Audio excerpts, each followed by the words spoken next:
Hey everyone, welcome to the Be Weird broadcast. Got the tunes going. We're gonna have ourselves a good time. Just gonna turn that down a bit. Okay. I hope I'm not too late. We're making ourselves a lovely orange lentil curry with some grilled cheese. A lot of this is pretty inexpensive. I got myself some red lentils, $4 for, a kilogram of the stuff, pretty close to. I'm streaming on YouTube and Twitch, and just gonna try to make this as fun as possible for everyone. Yeah, so let's go. First thing is first. So my dashboard is just not keeping up. Definitely seems like top cannot handle what I'm trying to do here. So we might have to rethink that. I'm really hoping to keep up both Twitch and YouTube, but it doesn't seem like it can do all of it. So we'll see how tonight goes. I'm still excited. I'm still inspired. This meal's a lot of fun to make. So that's what we're gonna do. Now I just can't see myself. So I guess that's a bit of the tough part. Download the app or in bed. Stream chat. I'm trying to see if I can get this chat to pop out. But I don't think so. Huh. Okay, so things are catching up ever so slowly, and then I just messed it up again. We're gonna get into this. I have to make myself a mirepoix, and this is going to be a really good basis for the curry soup. I have to get all the ingredients. I wrote out a whole recipe, but for now we're just going to get straight to chopping. I got a lot of this to rinse, and it kind of has to soak. So let's see if I can pull up that recipe on the YouTube. And I might need a seat here.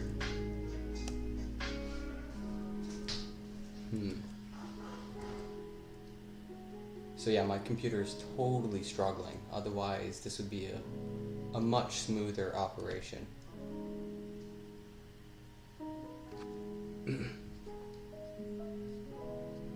Okay, so I have the Oh. Where's the recipe?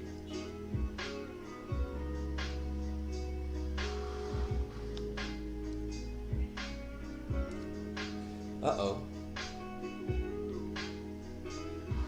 I think I wiped the recipe. When I sent out the stream, it overrode what was there before. A very precisely worded recipe. Oh my goodness. We're off to a very bad start. Lost my recipe. Oh, it's gone. Oh no. Oh, I'm gutted. Oh.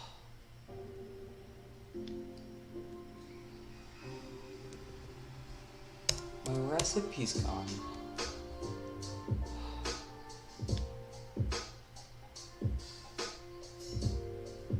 Bollocks. That really puts a spanner in my works. I was hoping to refer to my own recipe. Yikes.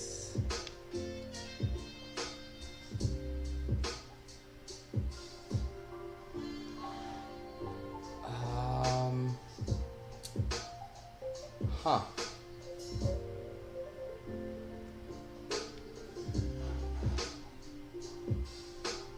Okay, for some reason there's another upcoming live stream set for right now, and it has a recipe. Okay. So we have the recipe, so that's good. Okay, I'm understanding. Okay, alright. So we're just gonna copy out the recipe, I guess. Alright, okay. Uh-oh. Uh-oh. Uh-oh. The music. Oh no. What is happening?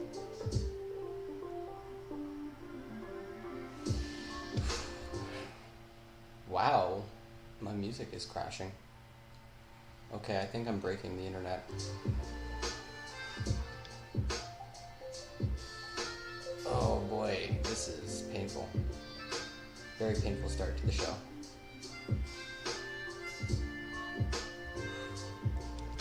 Okay. Alright, I get it. I get it.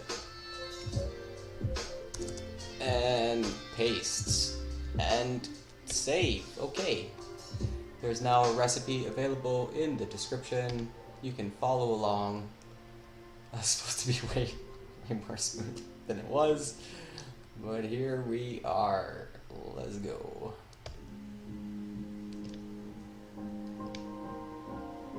Okay, alright. So, recipe is in the YouTube. I can post the YouTube link into the Twitch chat.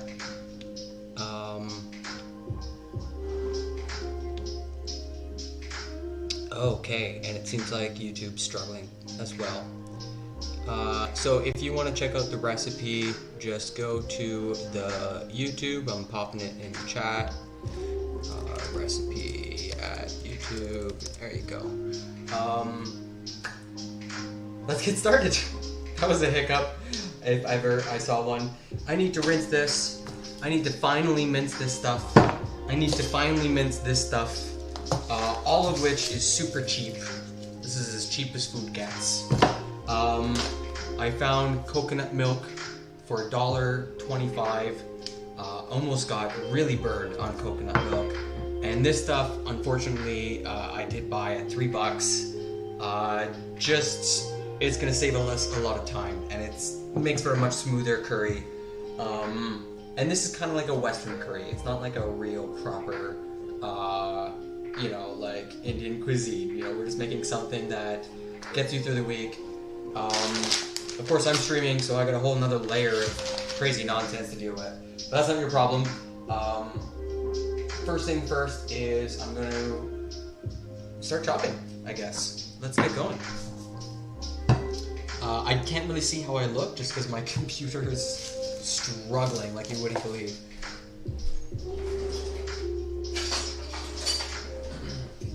But hopefully we get through the show and, we get to see some cool stuff along the way.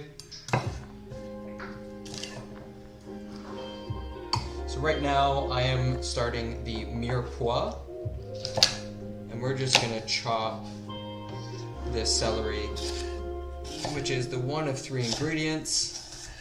We're gonna finely mince this. Cut it up first into sticks, or actually first into like even thirds, even little blocks, so that you can then cut it into strips. Let's just see if I can see that. Okay, cool. So you can see. Great. Nice. So I'm just going to chop up this celery real quick.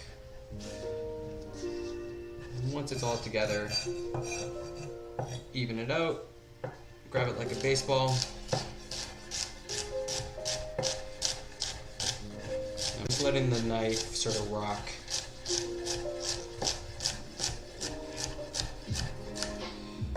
Gather it all together and just finish it off.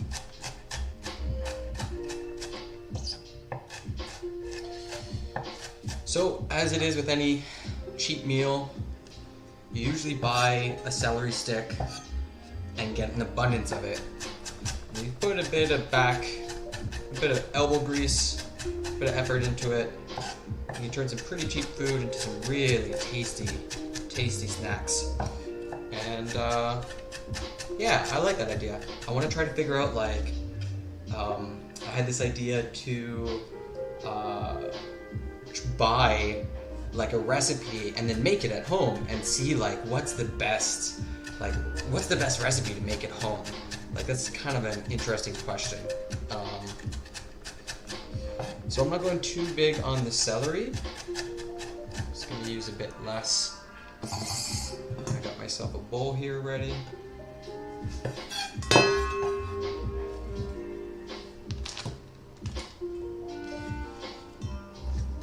Now I'm still kind of mixed on whether it's worth it to start early and show you prep or start late and have prep already done. Some people learn from seeing the nitty-gritty, seeing all the little pieces, watching my hands work. Others just want to cut right to the action, so I'm not too sure. Right now we need to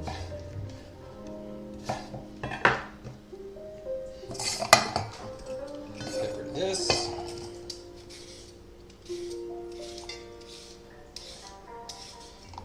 Now I've heard that vegetable peelers have blades on both sides, and if you're good at it, you're supposed to be able to go back and forth like this and just like double your shaving, but I haven't ever been able to work it out.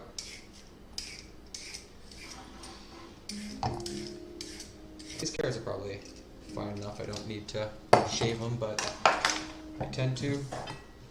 Just gives you a bit better consistency. Okay. So same treatment with the celery as with the carrots. Cut into equal thirds and then cut into strips.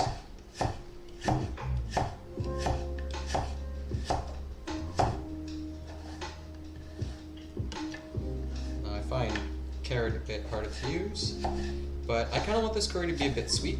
We got some red onion. It's a bit sweeter than your regular Spanish onion. And carrots are pretty sweet as well, so kind of want to boost that up a little bit. Let's see if we can fix the camera just a tiny bit more in frame. Cool. All right.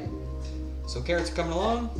Just gonna chop these up into strips, and then get onto the red onion. Now I'm really curious. This is the first time I'm going to be using red onion, and part of the reason why is just that whenever I watch got a contestant buffer on the stream, not sure if it's McCrappy, a constant buffer. It's probably mine. I could kill the music. If I kill the music, it might improve the stream. I think is one possible choice here. Yeah, my computer's really struggling. Doesn't have like a dedicated graphics card. And I can't really see how good my bitrate is. But let me check. Can I fix this anyway? We'll turn that off. We can turn this off. We can turn that off. Oh, okay. We're gonna cross our fingers here.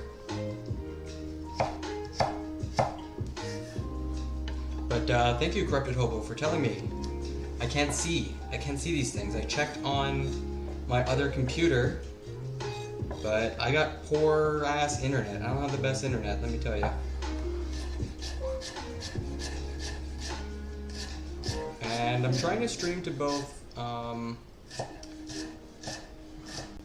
Twitch and YouTube, so it's kind of an experiment I'm taking you all on.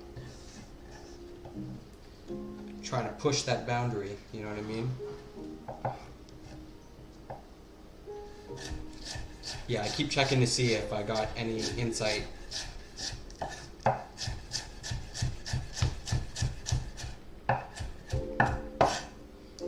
See here? Yeah, I don't know. I'm getting some warning signs. Okay, let's try to kill the music. I'm gonna try to kill the music and see if that improves it, okay?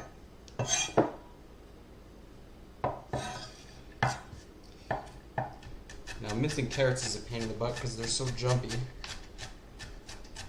bounce all over the place. Yeah, Corrupted Hobo, is it better? Is anything improved? I did at least 9 things. Yeah, like at least 9. So it should be 9 times better, right?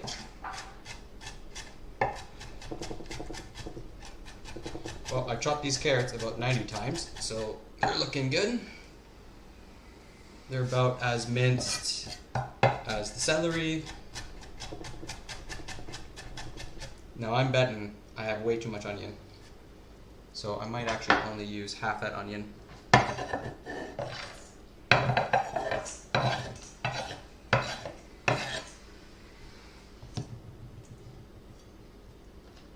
Okay, so yeah, I'd love to know if it was worth it to kill the music.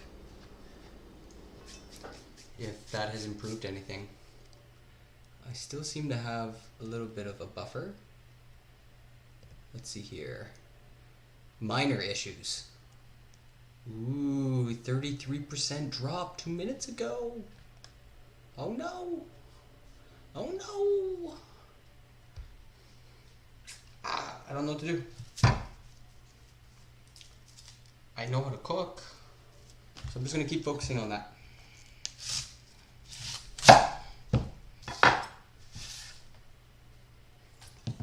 Okay, yeah, let's use about half this red onion. We'll use a big half. Now, one small technique that I learned that is super helpful is having like a single bowl for all your refuse. Sort of simplifies your cleanup, catches everything. Easy peasy.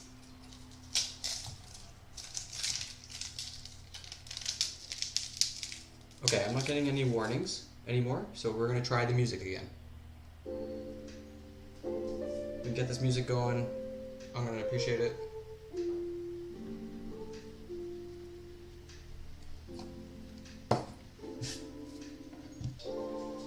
Okay, let's go. Do I got any information on this side? No. Okay, alright, well, let's keep going.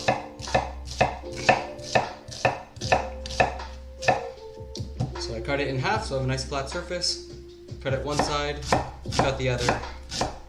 Should come out perfect.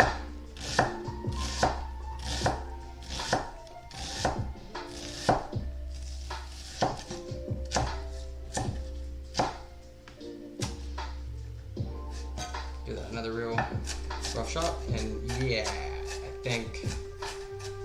think I was right to only use half. We don't want to go too hard on the onion. It's going to overpower everything else. So we've got carrot, celery.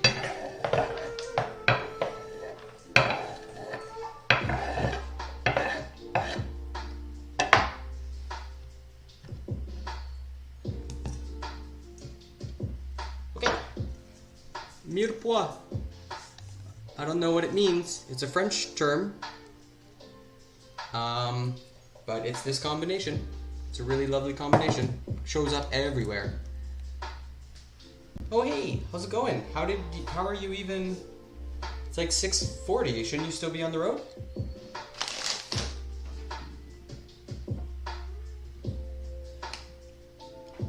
You should still be on the road.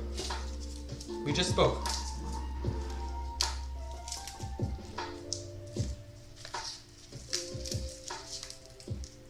.251 Bella was traveling the deep Arctic,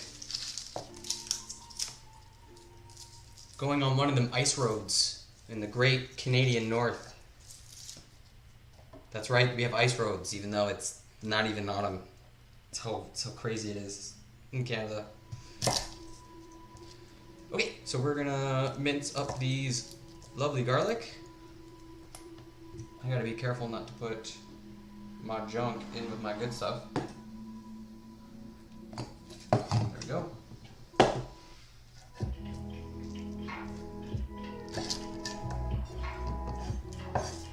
Okay, it looks like we're still dropping a few frames. So yeah, it is probably my crappy internet.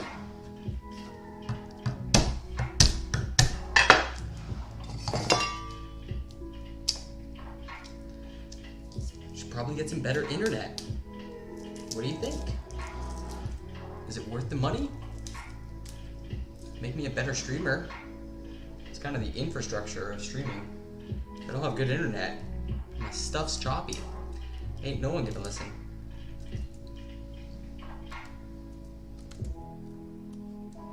But hey, I think I have some people watching on YouTube, so hello to the YouTubers. I spent like so much time in the past day or two learning how you can stream to both Twitch and YouTube for free. So shout out to restream.io, because they're making it possible. And I appreciate a free service, let me tell you. So whenever I'm missing something, it's usually the same process. I put the vegetable on a flat surface. I cut lengthwise, and then I cut crosswise. You get a good little mince.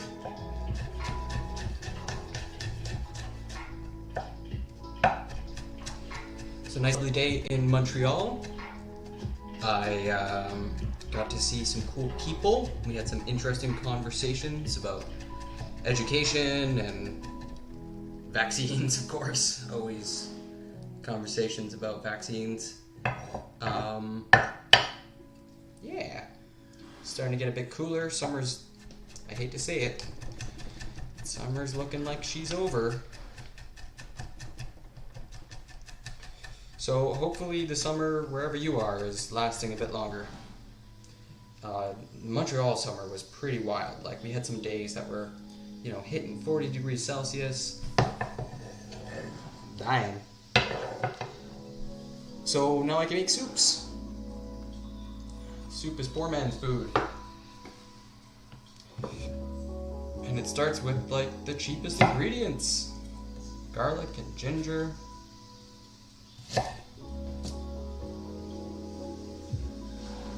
Now, I've seen people use a spoon, and I totally recommend that.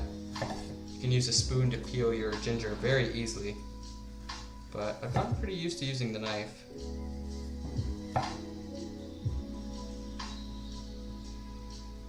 Except these weird angles.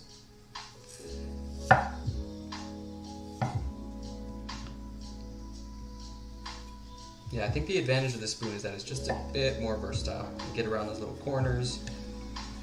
With the knife, you kind of have to chop off quite a bit. It's not always ideal. I mean, if you're a real hippie, you just leave the skin on. It's like got antibiotics or something. And anyways, aren't I blending it? So, let's get this ginger going.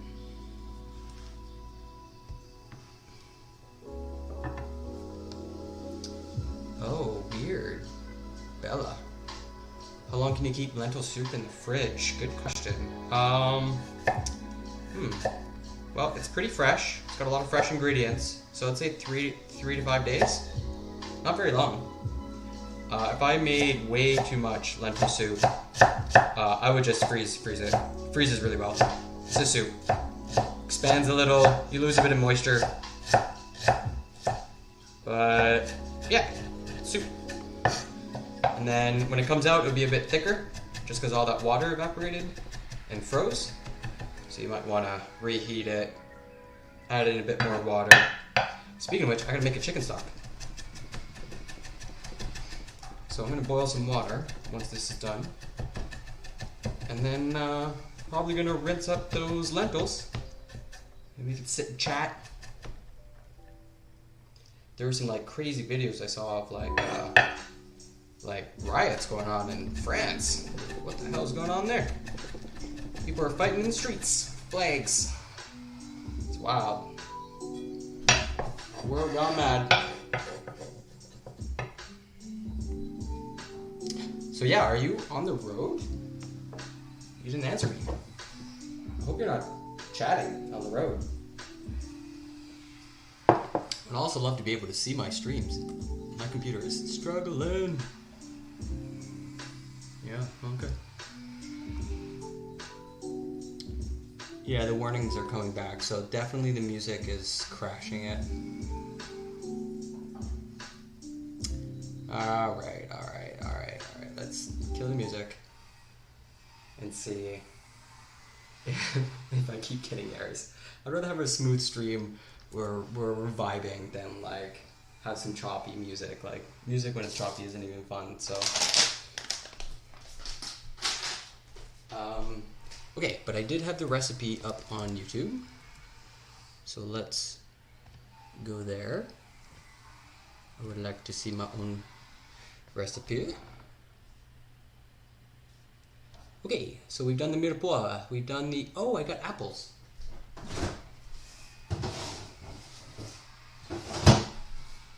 I forgot about the apple. And the apple is kind of like sweetens up the whole mirepoix, even sweeter than it normally would be.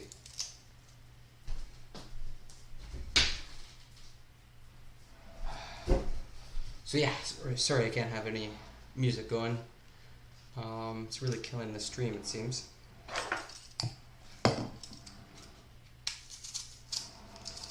So yeah, I'm just gonna peel this up. Now I've done a stream before without any music. I think if I got some Bluetooth headphones, we could rock out to some jams. That would work. That's another $200, so we'll wait until I've found a money tree and harvested its jewels, its government bonds. Okay.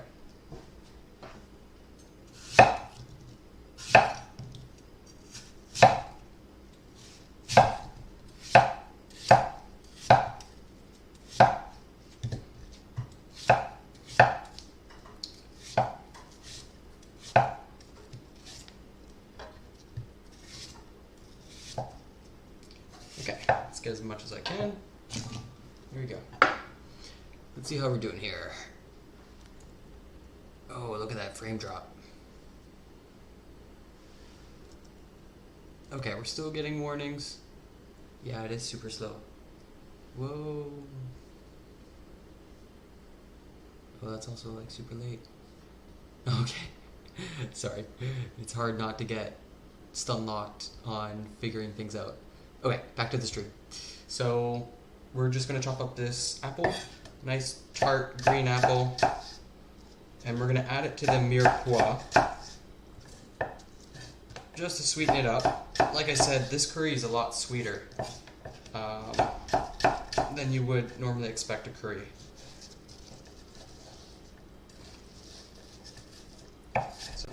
So, bit of a messy thing, but I think I can just make this roughly chopped. Doesn't really have to be fine.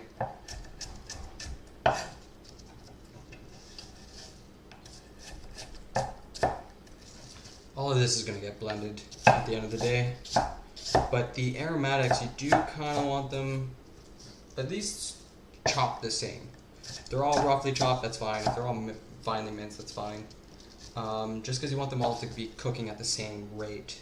Same temperature, same rate kind of thing. And when they're different sizes, that gets all a little screwy. Okay, so I gotta do the most boring thing, which is rinse the lentils. And I think it's a full cup. Oh, that's what I went to the recipe for. So yeah, let's check out the recipe. That's at the bottom of the YouTube doobly-doo. We are looking for, it is half a cup. Okay. And I also need to get this chicken stock going.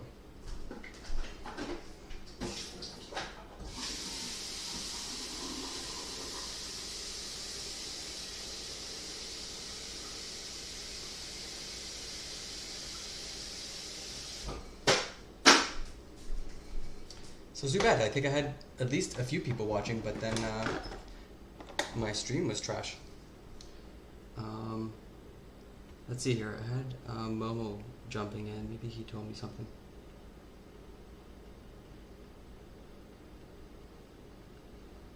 Weird. Okay. So that's done.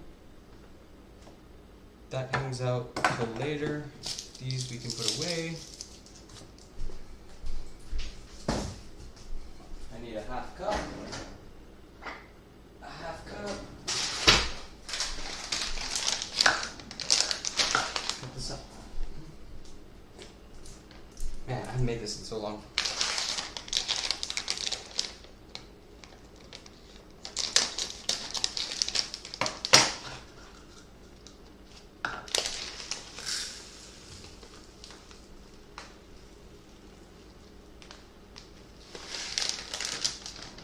So lentils and rice often go together, and they both have to be rinsed painfully slowly.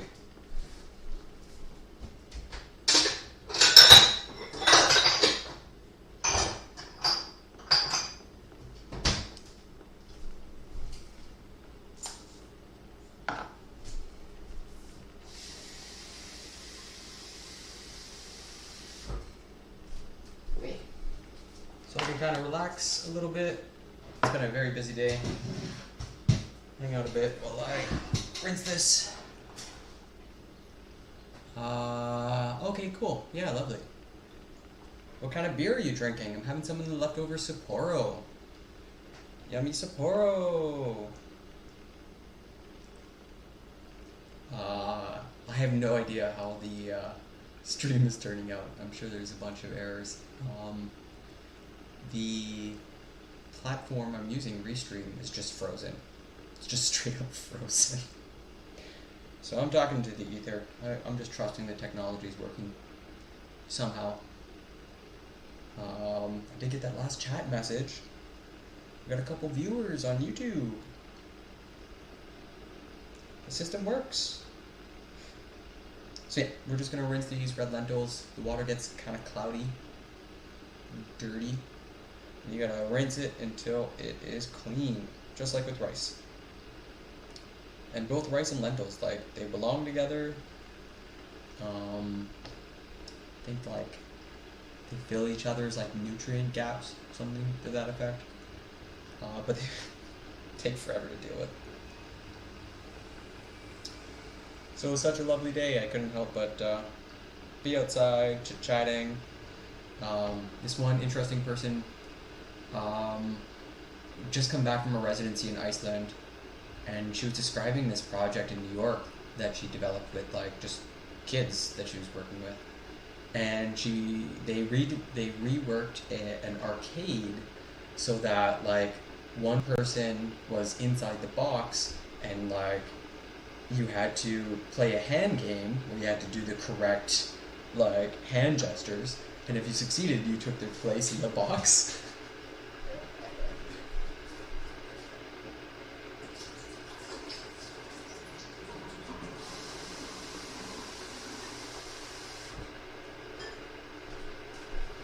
Thought it was a pretty funny and interesting way to, I don't know, just build humanity into, like, a fun little game. Talk so much with our hands. Oh, cool! The stream caught up. Oh, and it froze again. Oh no. Oh no, oh no, oh no. My frames are down to 10. Oh no. I guess I can't do. Huh, that's a problem.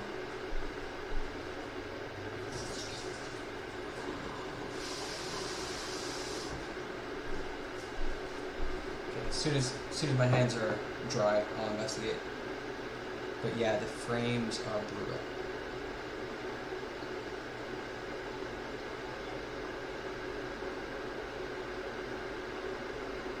I'm not sure how to improve this situation.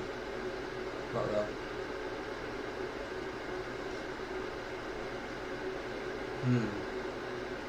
Okay, lentils are clean.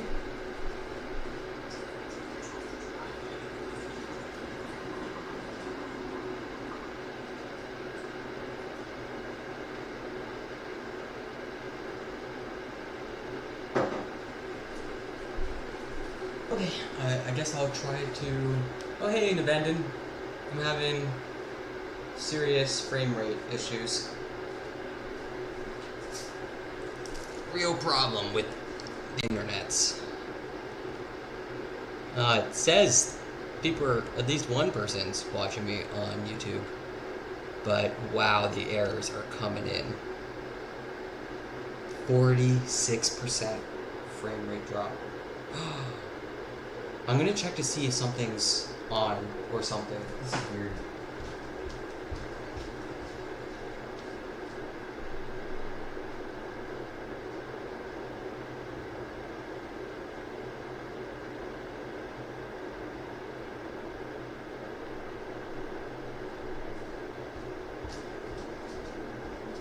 Well, I'm a silly goose. I had this stream running in the other room. Maybe that'll improve it. Okay, fingers crossed. Okay, so we have our mirepoix. We have our apples. Stock is coming.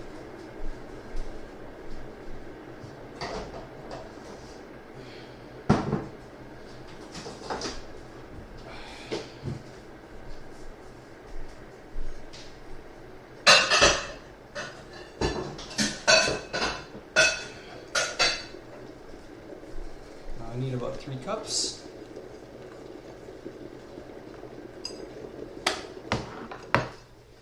Okay.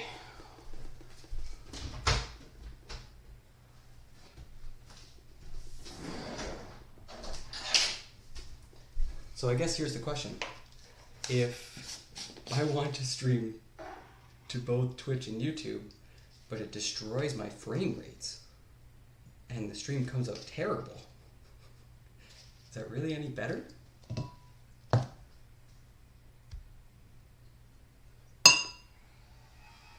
Okay, frame rate's up to 30 FPS now.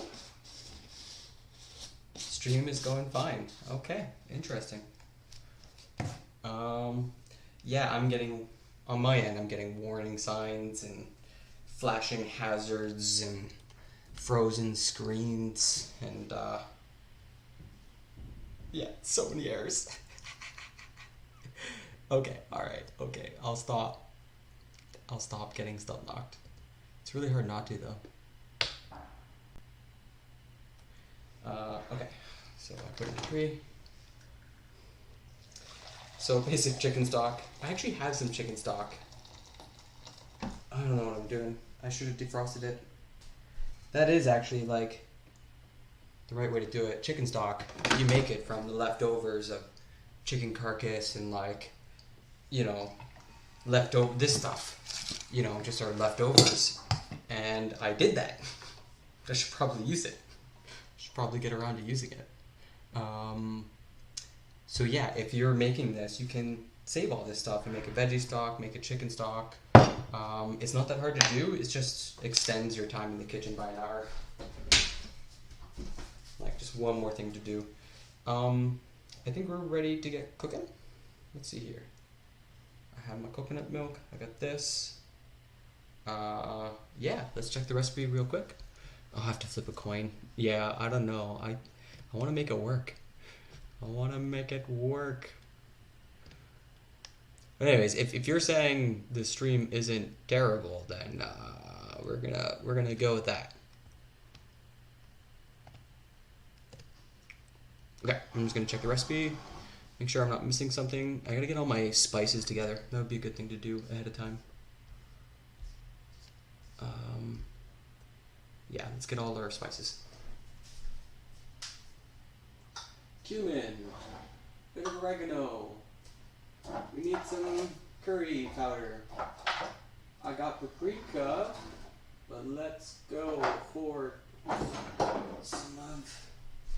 I'm gonna get all our spices together. Ooh, cinnamon. Cinnamon. We're gonna go with garam masala. And also, where is, yeah, this stuff. Kashmiri chili powder. Hilariously cheap at $3.50 for like a pound. Crazy. Crazy. Okay.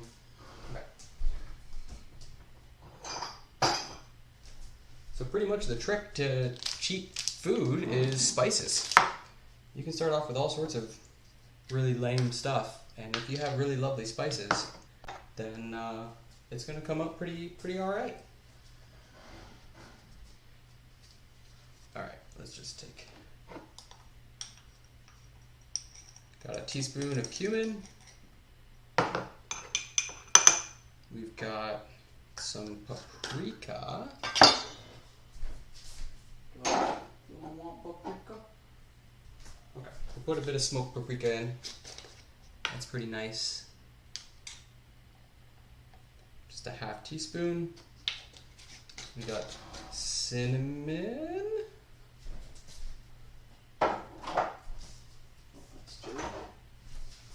Should just be a touch of cinnamon. Yep, half a teaspoon.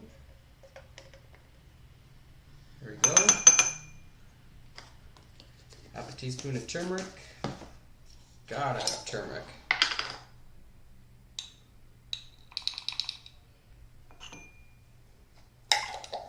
We need some of this lovely chili powder.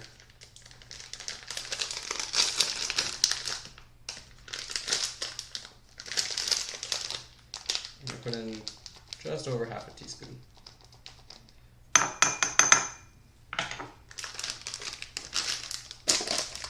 Okay, we need some curry.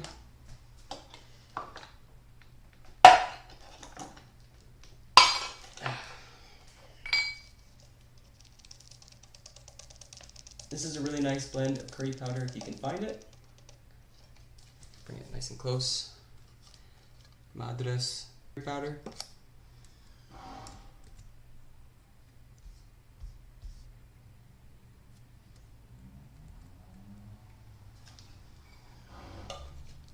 Okay, next some oregano, just a pinch. Now the garam masala I'm going to use a bit differently. This is like a really important spice as well. Shows up everywhere. And it's kind of like going to help everything stick together. Okay, I think that's it for the spices. We just need some salt and pepper.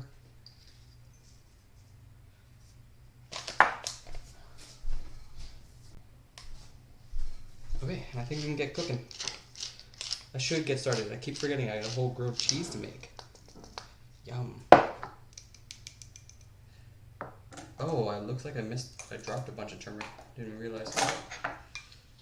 But okay. We got ourselves a spice mix. Just gonna mix it up. There you go, chat.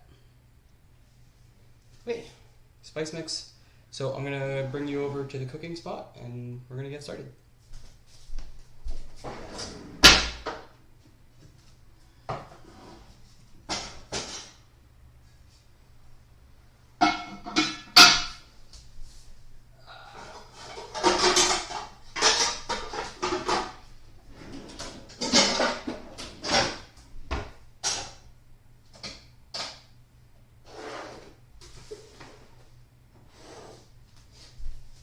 Okay, we're gonna do a little bit of flight.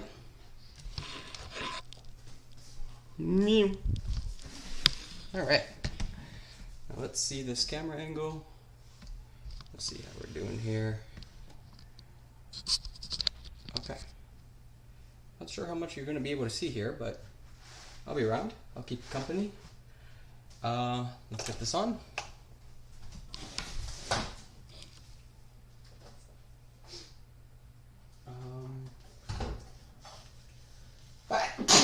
Excuse me.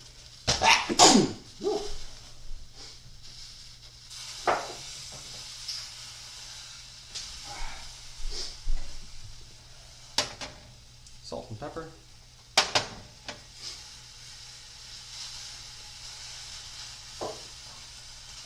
Now, if you're wondering what you're hearing, there's like a crack in this pot, and so some water gets in there. And sometimes I'll put it on, it's empty, and some of that water will come out. It's kind of broken. I'm just going to get a Kleenex and be right back.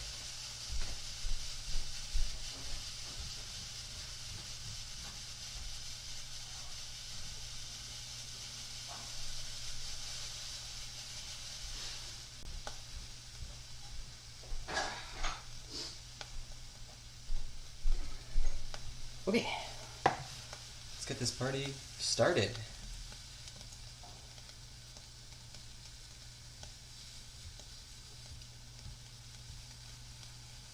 Okay, so we are going to start this mirepoix. Just getting the pan hot. Now, there's a saying, you gotta heat your pan, heat your oil, then heat your food. So that's what we're doing right now. Thanks to Vanden. I'm going to use some light olive oil and some unsalted butter.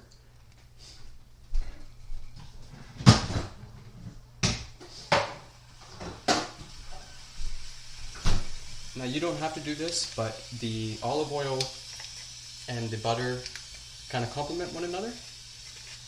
The olive oil doesn't have a lot of flavor, but it helps prevent the butter from burning. So they're a good combo. And you shouldn't be using extra virgin. Extra virgin olive oil is a big no-no when you're cooking. A lot of people are using this super expensive oil and they're burning it. And yeah, that's no good. You just need some light olive oil. It's cheaper, works better. Just a teaspoon of each. Whatever I think looks like a teaspoon. I'm just going to melt that down. And it looks like my FPS has dropped to 10. Is that true? Oh man, it's so hard to know what to trust.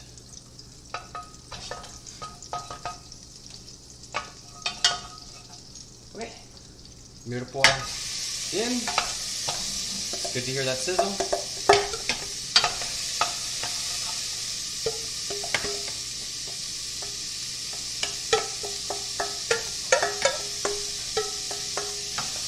Now I need a camera to go like right there.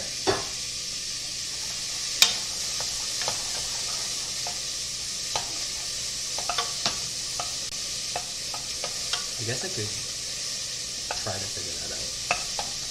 Maybe figure out like a clip spot right there. So with the mirepoix, you want to saute it at like a medium-low. Give it a bit of salt. Season it nice and early. Bit of pepper.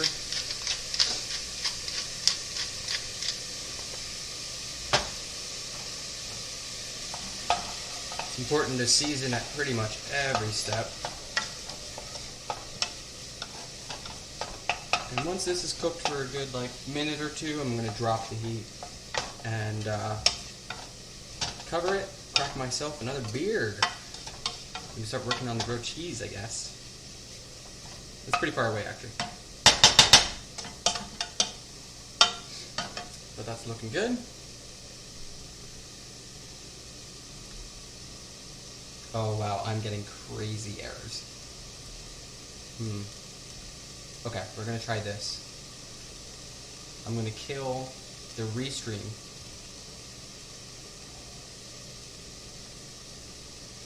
It's just bombarding me with errors. Okay, so I'm gonna kill the restream. If there's YouTube chatters, I'm not gonna see your chats. I'm gonna go get my phone and I'll watch the YouTube chat that way. Yo Momo, how's it going?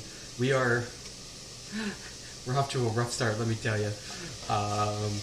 Cooking wise, we're doing great, but frame rate rise, awful, terrible. I'm hitting 10 FPS. My technology is in the shit.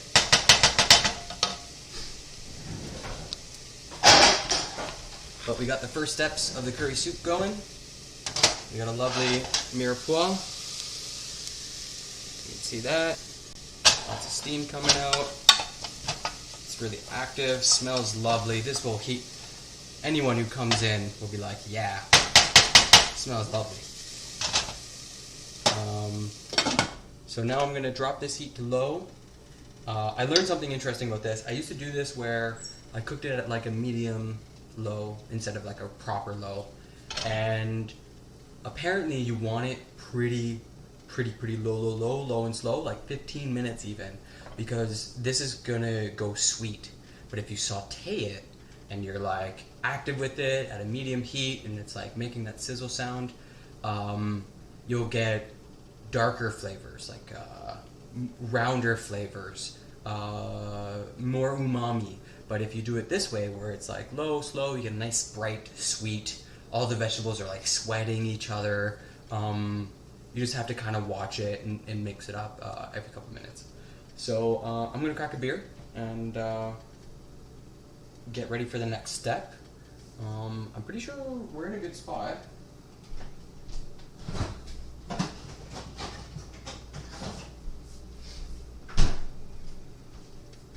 So Momo and I were thinking of doing some battlegrounds, some Hearthstone streams. He's gonna train me up, teach me how to play at this game that everyone's so into.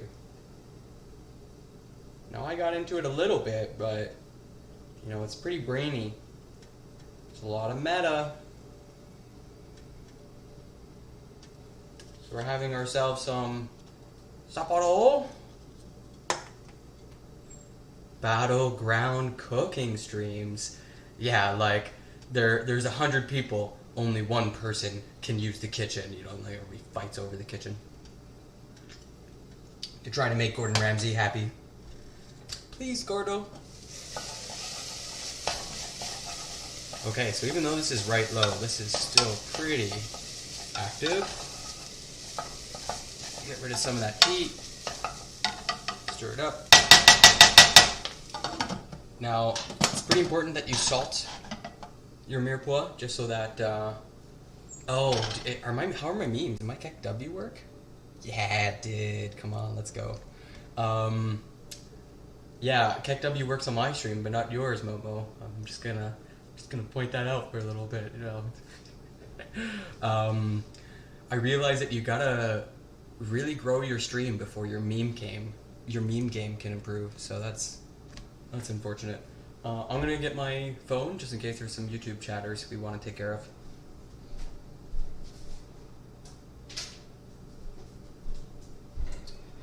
And this way I can check, you know, other cool stuff to entertain you with. But really, this is the action. This is where it's happening. I wanted to have music before, but looks like things were really struggling. But since I killed that restream, definitely looks like I'm getting way less errors. So, you know, here's to better streaming. I might spend some money on better internet. That way I can actually put on music. Yeah, okay. So there's any... Oh, no. Oh, interesting. Okay. So this will be tricky. If I want to... Yeah, was it hard getting Frank or Face? I don't know. Do I have that one? Is that KEKW? Is that what KEKW translates to? Franker's Face? Or maybe that's like better TTV kind of thing. So this has calmed down. It's starting to get a little soft. Try it out. I'm really bad at not tasting my food.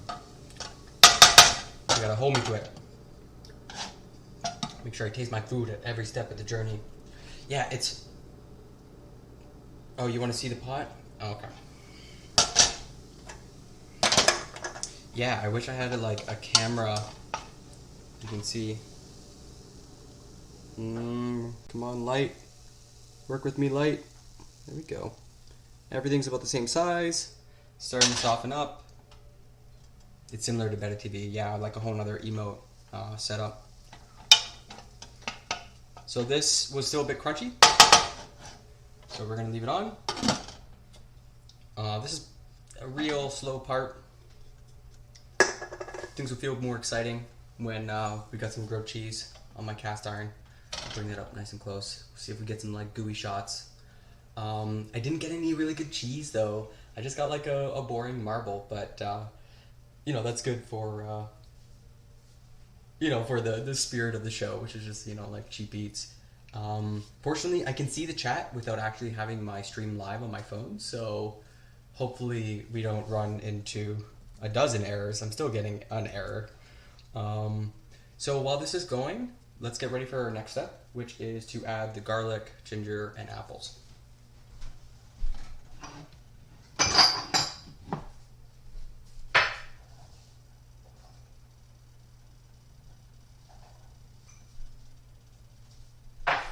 So I'm just transferring the garlic and ginger to a little bowl, just to make my life a tiny bit easier. And then the apples I'll just bring over.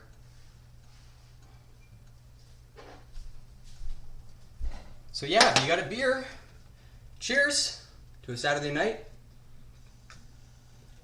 Yes, Nivenden, you are one German and probably 2 to 3 Canadians in the chat. You're a minority, you're outvoted. And this is very much a Western version of proper Indian food. Yeah, cheers. Alright, let's see how you're doing. It smells lovely. You can kind of like smell how much water is left. Steam is coming out. At the beginning it was super steamy and now it's just a bit more chill. Okay. I'm going to boost the heat. It's like sweet and salty. Lovely. That's a good start. So tomorrow I'm going to see a good friend, and that's going to be good. He's still super nervous about COVID, so that's tough. And I guess it's a good reason to still be nervous. Stuff's picking up. Thankfully, you know, cooking has kept me sane and, yeah, it's kept me happy, at the very least. So yeah, mirepoix should be done pretty soon. Then we're going to add the garlic ginger till it smells lovely. Then the apples. And then the tomatoes. Then our spices. Then our lentils. Then our stock. Cook that for 30 minutes. Blend coconut milk. And while that's heating up, grilled cheese happens. So, let me see here. I got some lovely sourdough bread.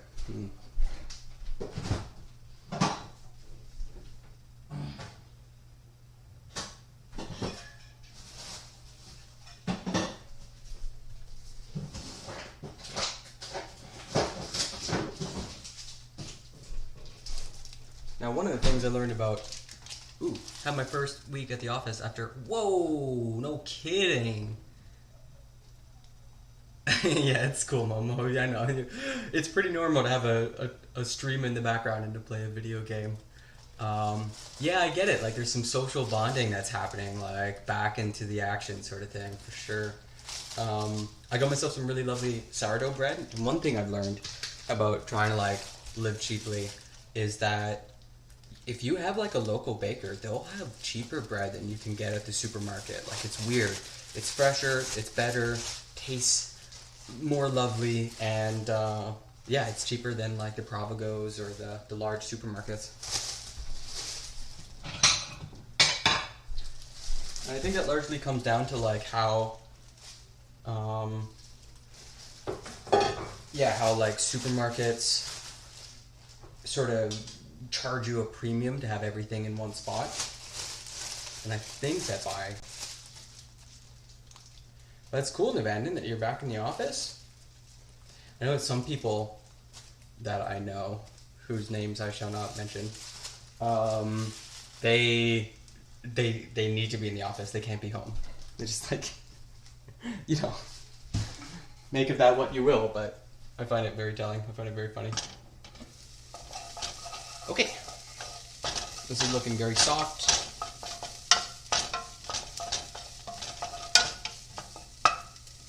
Try it. Yeah, there you go. Nice and soft. Now that's something I'm trying to get better at. I would always just kind of like eyeball it, but like actually eating it, make sure that that I've actually cooked it completely. So aromatics in. Start bringing up this heat. Sorry for any sharp sounds.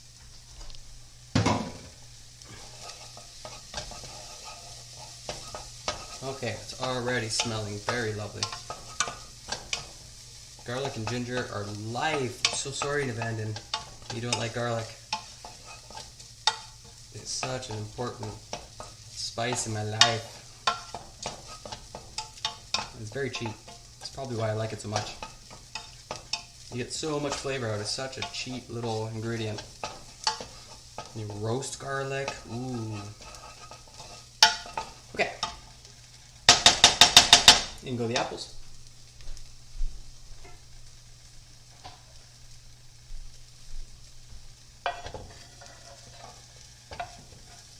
Apples in. Let's get them all.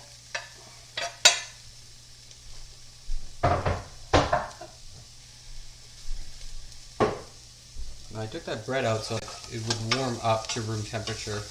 Got my bread in the fridge just to keep it fresher for longer. And so I want to bring it up to room temperature so that when it hits that pan, there isn't such a difference of heat between the bread and that Maillard reaction. That nice crispy brownness we love. Okay, apples are starting to smell very lovely and sweet.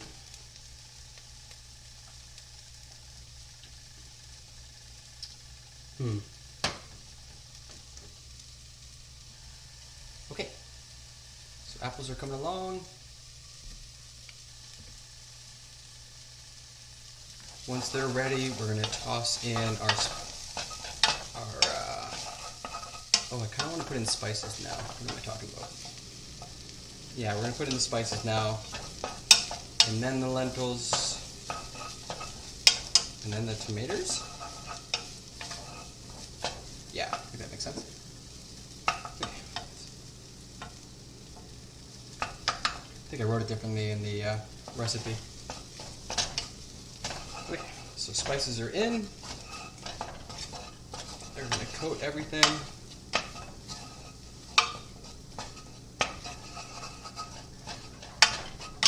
And then the tomatoes. Yeah, okay. That's what I'm doing wrong.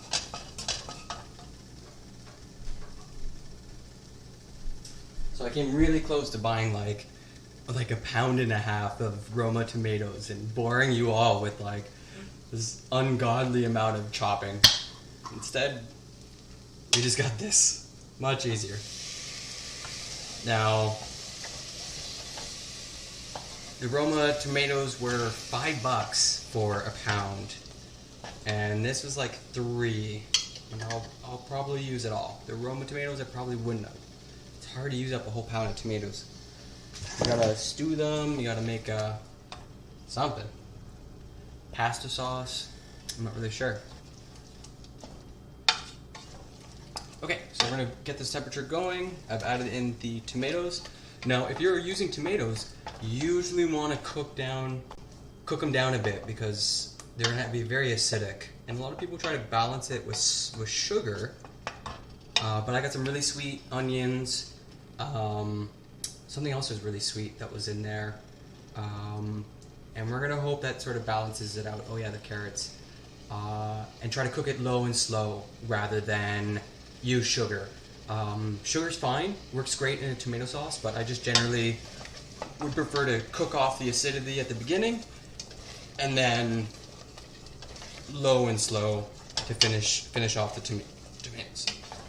Now I'm using strained tomatoes, so I'm not at much risk of like a real tart tomato flavor. If I was using those fresh Roma, I would definitely have to cook it quite a bit at this stage. Right now, 2 to 3 minutes, no problem. It's going to lose a lot of its moisture. It's going to thicken up. You can see it right now. Oh boy. Still don't get your head around this stove design. What's wrong about it? What's so abnormal about it? Sole European in the chat? Are there supposed to be electrical plugs? We got 4 stoves with dials. Yeah, see? See, the other Canadian is confused.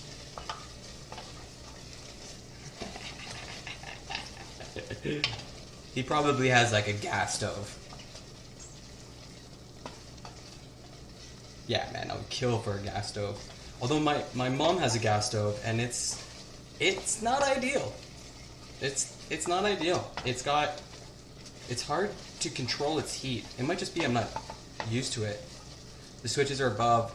Yes, I've heard this before. How dumb it is. You have to reach here instead of like at the dial, and I think more modern ones have fixed that. It might just been the design of it, like whoever designed the control panels, those are like electrical engineers and stuff, and then whoever's making the mechanical stuff, there's just like very different departments putting it together. I don't know why it's like this. Doesn't make sense. I've definitely run into that problem a lot. Like, oh my god. Like, cooking oil. You're like, it's starting to smoke. You're starting to panic. Am I gonna light my oil on fire? And you have to reach over to the dial to turn off the heat. Awful. Okay. So, we've got this. You can see it's starting to dry up at the bottom. Man, there's not much you can see there. How do I get the light better? Okay, so I need like a custom light or something, man. We're gonna put in these lentils and we're gonna blast them. And this is to get them familiar with all the spices, but more importantly, the oil. Any and all oil in the dish.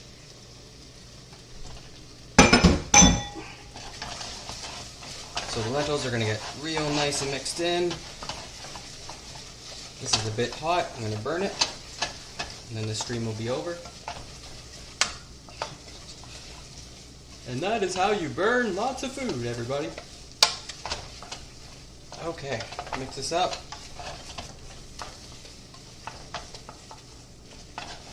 Now it already smells incredible.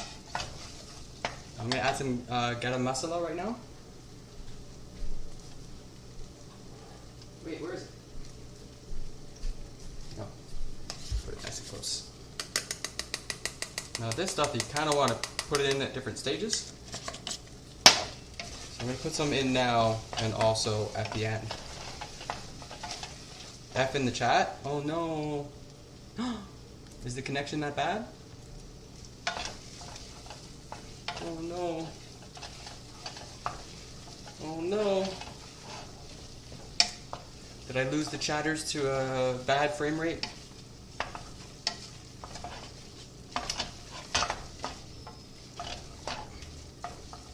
Okay, well there you go. Thanks, Zaj. Are you the same Zaj from Denim Stream? I'm curious. No, it's all good. Okay. Yeah, okay. F's in the chat, man. I mean, as a streamer, that's a dangerous sign to see. Okay. Yeah, no, I thought so. It looks like a Zaj. Come on. Let's go. Okay, we got our chicken stock ready on the side. Just gonna give it a quick stir.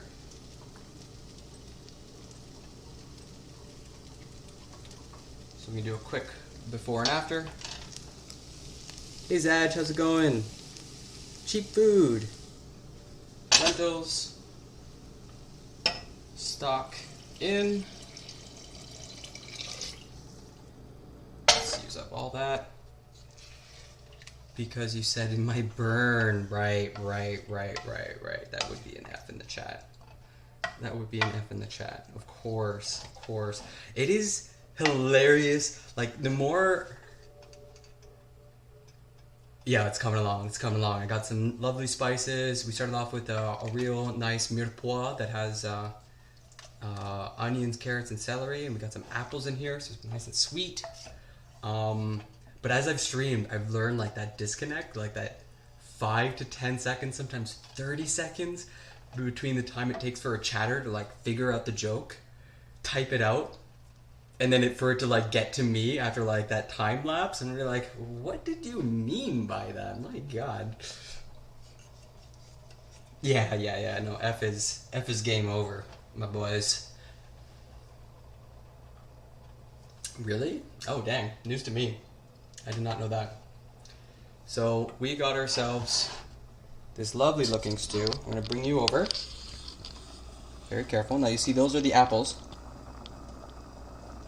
And it's starting to come to a lovely simmer. And this is gonna cook for about 30 minutes. So we're gonna hang out. I'm not sure how long I can stay standing here, but for the moment, yeah, there's so many delays. Yeah, there's like solid 30-second delay. It's gotta be at least, especially when like I'm getting 11 errors in the past like 10 minutes. Everything's turned off except Streamlabs. I can't even see YouTube chat. Let's see. Note to self: to be, if you want to teach people how to turn poor food into tasty food, spend lots of money on a new computer. Oh jeez. Yeah. Okay. So this is coming up to a nice light simmer. It's a lovely golden brown. Now again, taste my food. Gotta keep practicing this. I'm not good at it. I didn't taste it after the aromatics or any of that.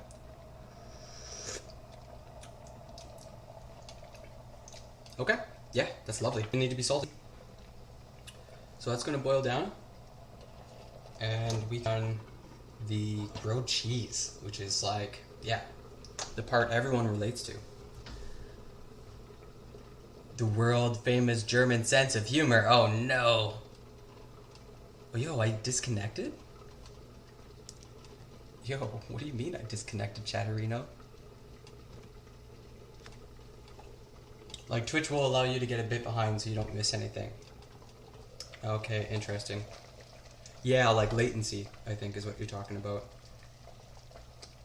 So I have definitely made this and totally burned it like right at the beginning.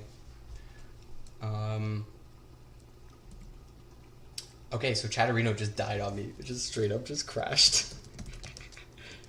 Yo, I'm mad respect to like the streamers who make this look so easy.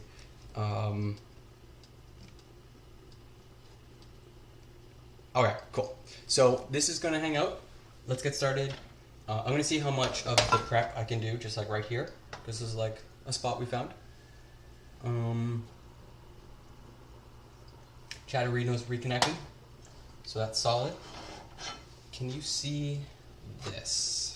Let's see here. Maybe if I move that out.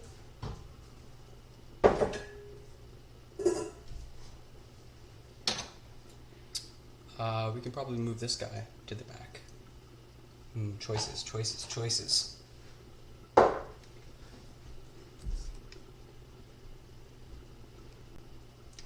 Okay, it says I'm still online.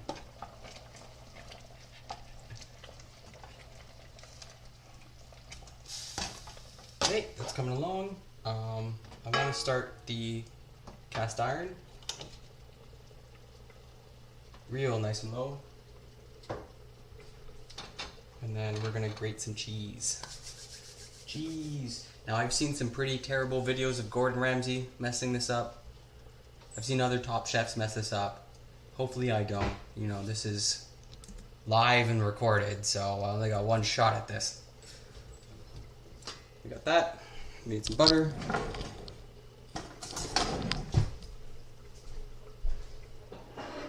Ooh, first mistake. I don't have any butter that's at room temperature. You had some issues. Yeah, it looks like I dropped right out. Thanks, Sag. Not sure. It just seems like the computer itself is struggling. I have really crap internet. 15 megabytes down, 10 up. So that might be it as well. If you ever have your butter that's kind of like rock solid like this, but you still need like butter, You just like carve it at a real thin angle. You can see it's kind of curling. And that's super spreadable.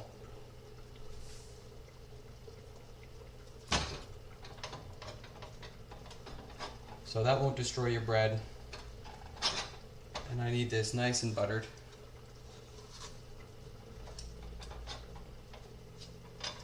I got some real big bubbles on this bread, so this should be interesting. It's gonna be melty cheese everywhere. Bottom chef no longer. Hey, bottom chefs have all the power in the real world. If you're a sous chef, you're really just a power bottom. Okay, all right. Get the sourdough going. Now I wish I had gone out and gotten some lovely cheeses. I was right at the store. I didn't think of it. But really, I'm trying to use up the cheese I got. A 1 minute delay. Oh, yeah, this is what I mean, right? Like, it's so hard to make a joke that lands on time. It's probably because my stream connection's terrible. That's what's really going on. Connection so bad, Pipochi. The memes land way too far. It's like trying to drop a bomb from really high up. You know, like, you can't drop the bomb just as you go over it. You gotta, like, kind of drop it before. You know what I mean? Weird how, like, frame rate drop, or, like, I'm not really sure. Yeah, I can be the Gordo. Bring people on. I know I'm too kind to be Gordo. I'm way too soft and gentle. Like, it's never gonna happen. Like, I mean, I can yell at people. I can be like a firm motherfucker. But I mean, like, why? Why? This isn't a professional kitchen. Maybe it's all okay. All right. I will increase my memory buffer by 30 seconds to a minute. How about that? Is that better? I'll try to remember what I've said. So not much change, it's just thickening up ever so slightly. Butter is breaded. Now, I'm not shredding the cheese, I'm just gonna slice it. Just makes it a little easier to control. And silly me, started off with a butter knife. But what I really need, a real knife. Okay.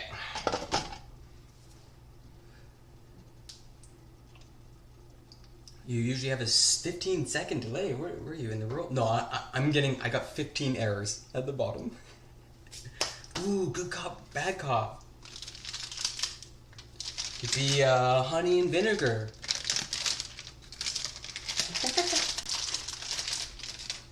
Do like an It's Always Sunny in Philadelphia spin-off. Instead of real estate agents, one sweet, one sour, one honey, one vinegar, you have like a really lovely bake-off or something, and one chef is super lovely and sweet and just like, you can do it, I believe in you, you got this, you don't give up on your dreams. And then the other one's just like a Gordon Ramsay, like, hyper masculine, what the fuck have you done wrong? That's fucking wrong, you know, etc. In all fairness, if you make a cake that's raw in the middle, that's basically game over for your career.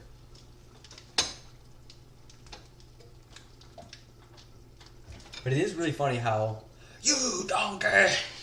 Christ.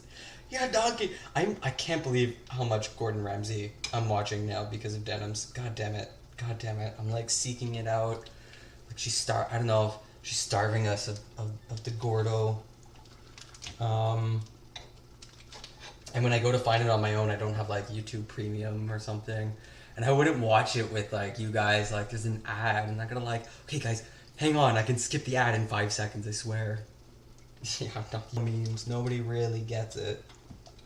I'm like, why are you yelling at me? Why? This is not a sane work environment. Yeah. Kitchens are like military units. I mean,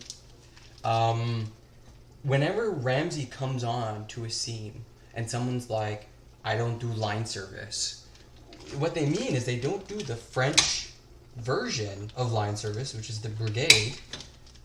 And the brigade is like very, very militaristic. Like it's straight up like a hierarchy that is like fiercely enforced, just like the military. We've got hierarchies in all sorts of walks of life, but not one where it's totally cool to just yell at people like a motherfucker. Oh god, I hope I have the Pepe La meme. You only get so many meme slots. I actually have to be popular before I can put in cool memes, which is what you need to be popular. So, I don't know. Part of the reason my stream is so bad is because I'm trying to stream to YouTube at the same time. From what I understand, Twitch it's pointless. Like, if you're a small streamer on Twitch, like, ain't no one finding you. You're at the bottom of a pile. Good luck, buddy. And so I figured if I stream to YouTube, I'm doubling up. No Pepe La, Pepe hands. Oh no. Okay, I'll get right on it. We can maybe get rid of Ayaya. Ayaya is one I really love, but I don't think Ayaya is as popular as I wish it was. It's definitely the meme for me. Ayaya. It was how I was first introduced to Twitch. One of my friends, Alan, couldn't stop laughing over the Ayaya meme, and like told us about it in our gaming Discord, and we're just like, oh, okay, Alan, whatever you say, buddy. All right, let's see here.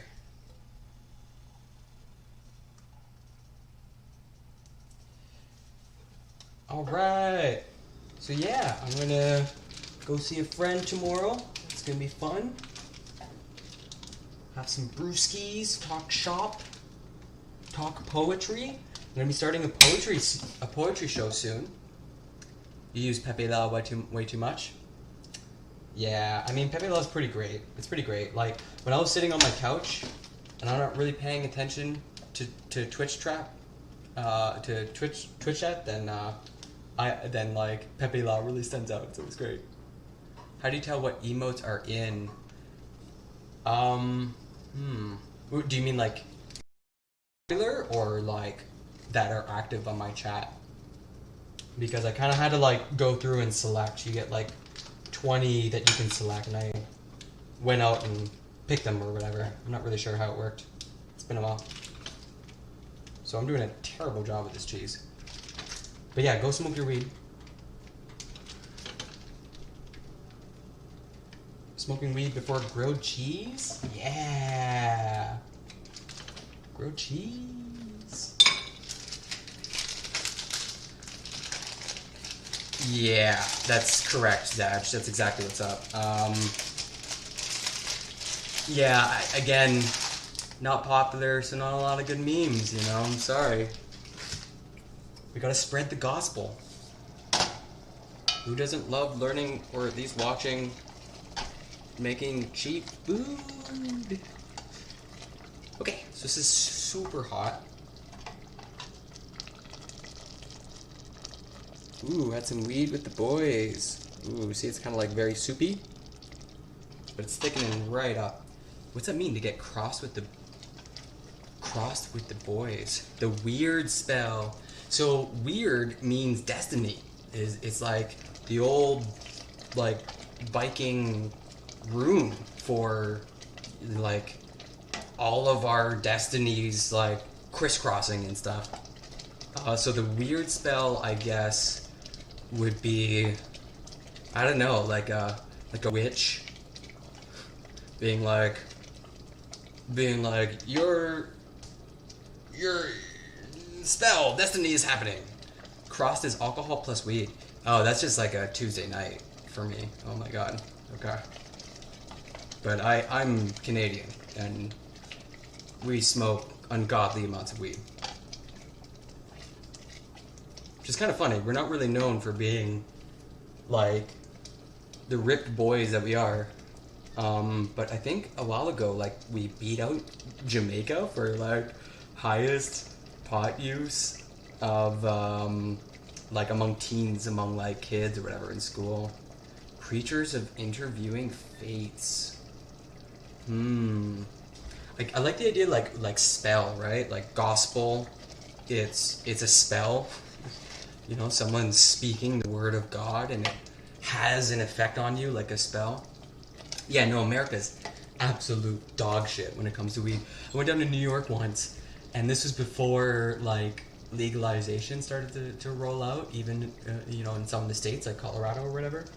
And we were smoking in New York, and my friends were so paranoid, so just like dripping with sweat and fear and anxiety. Like I couldn't relax and enjoy my joint. And sure enough, like every person who, yeah, no, it's yes.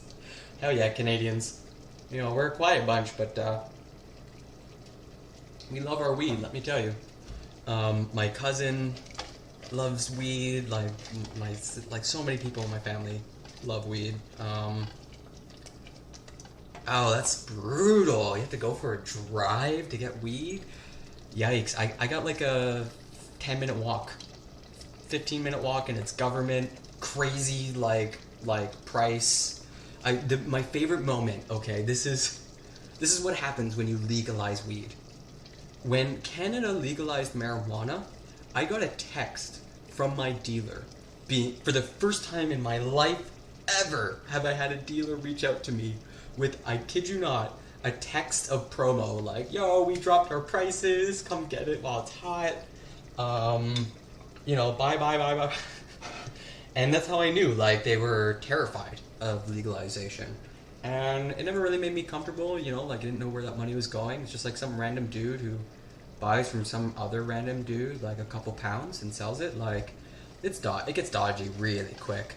And, at least when it's like legalized, it's like less power that cops have over like marginalized communities, you know, smelling weed or whatever. Oh yeah, okay. If that's all you got, then that's all you got. I avoid suburbia like the plague. It's I've had some friends come out of suburbia, and yeah, they hate it with a righteous anger.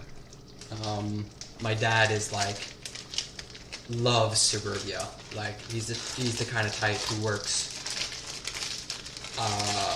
for the man, and so he lives in suburbia. Suburbia hell. There's like one single park for everyone. It's really hard to trace illegal stuff on like an individual basis. Yeah, absolutely. Well, and it's getting even worse where like, okay, that's probably enough cheese. I'm going overboard. Like, I think, what was that show? The Good Place did this really well. Where, you know, spoilers alert for The Good Place. If you haven't seen it, go watch it. If you want to go see it, end this stream and go watch it, because it's great. But, there's a point where, like, humans are at some like heaven hell, you know, like, you know, at the gates sort of situation, and they're trying to say like, I can't be a good person, it's too hard to be a good person. If I go to buy avocados, it might be connected to this like really complex chain of abuse and oppression that I didn't really know about, but I'm part of. And so nobody was getting into heaven because everything they did just led to bad karma, essentially. Yeah. I want to move like close to DC. Baltimore is closer, but DC is way better. What's so exciting about DC? I hear that DC is kind of like the, I don't know if this is the right term, like Oreo City. Like there's kind of like a black part and a white part, and it's like the bureaucratic side where it's all the legislators and all that nonsense, and then it's like all the people who work the city who are like on, I imagine, on the outskirts. I mean, looked at a map of DC, but that was how I've heard of it described, just kind of like a really separated. Okay, so this is coming close, you can see all the lentils have turned into like just a soupy mix. Everything looks pretty soft. It's gonna cook for another few minutes. I'm going to get that coconut milk. Now I had a conniption. I've heard a lot, I'll probably watch it, about The Good Place. Yeah, Good Place is fantastic. I've watched it twice over.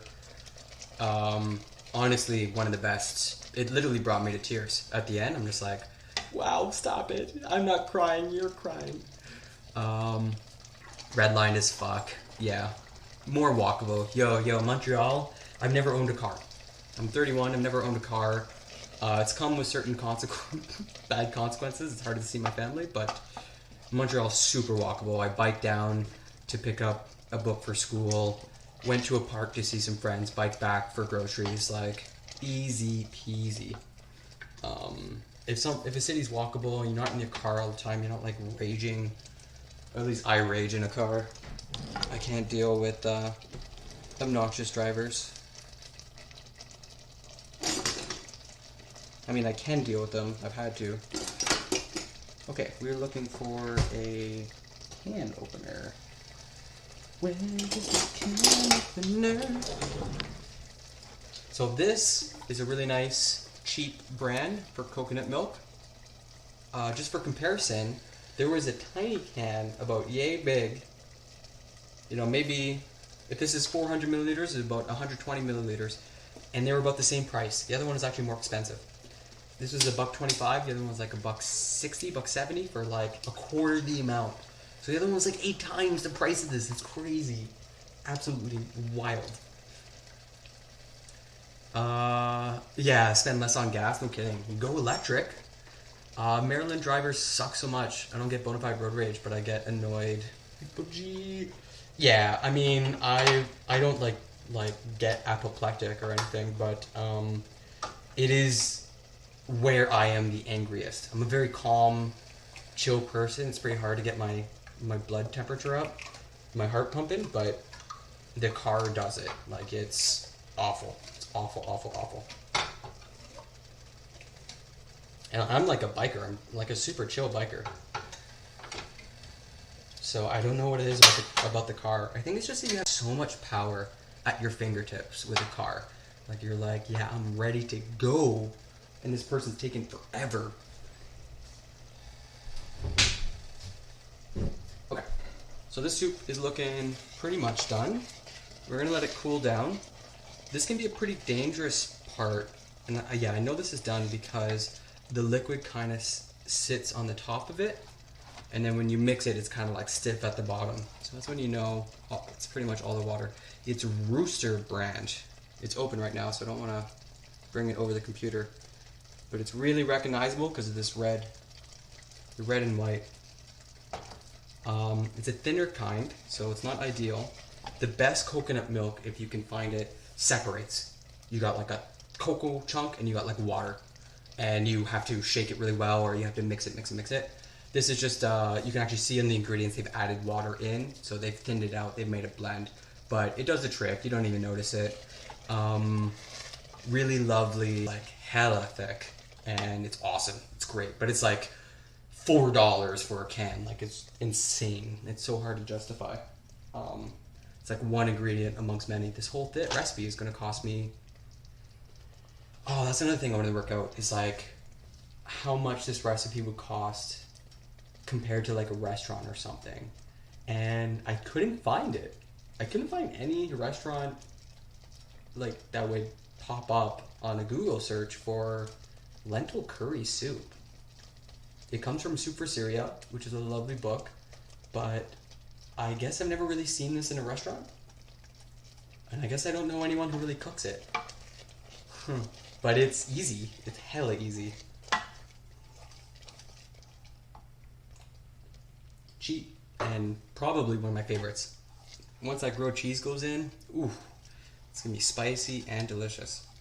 So this is cooling down. I'm gonna get the blender ready. This is warming up.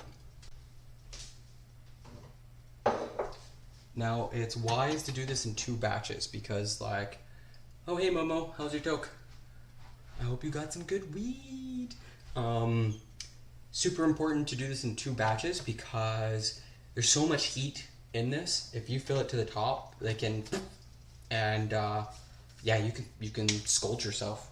You'll see that like every time you come across, no, seriously, do a Google search and try to. I was looking for a thumbnail because I wanted to grab like an image of this before it was made, so that I could like do the YouTube thumbnail thing, and I couldn't find any pics of the soup with like a price tag.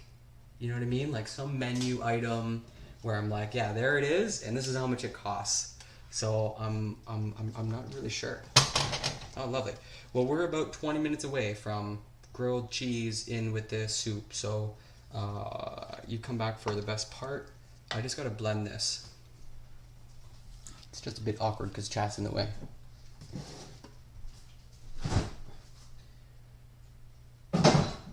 Now I think I might just mute. Nobody really is entertained by blending noises, so I'll probably just mute you guys while I set this up, or like when I press the button, because that's going to be right behind you. It's going to be awful. It's going to be terrible, terrible, terrible. And I want to take care of my chatters.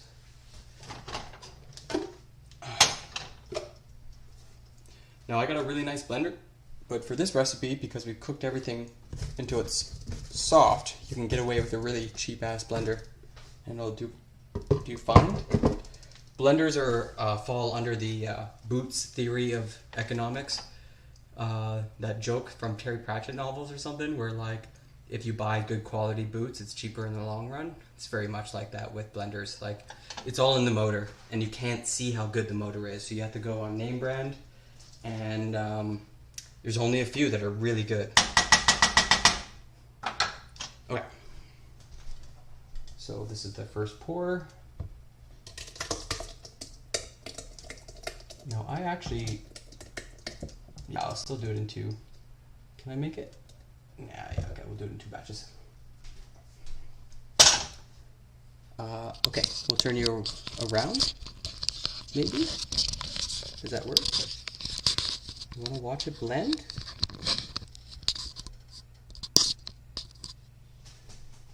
Okay, this is going to be interesting.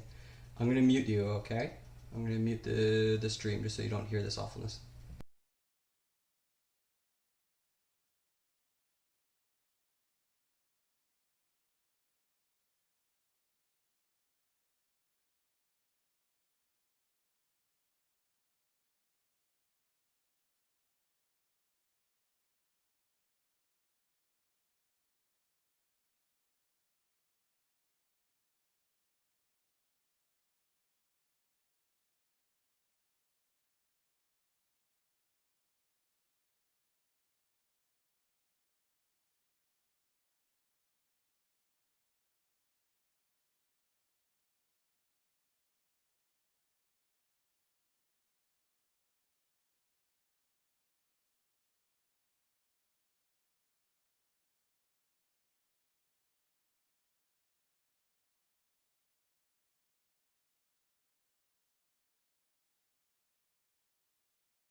Okay, I hope that wasn't so bad.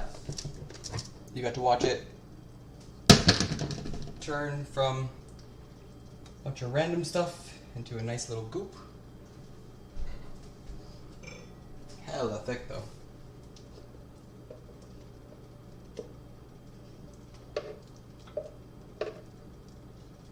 And it's coming out as like this lovely orange color. It's got real Halloween vibes though, let me tell you.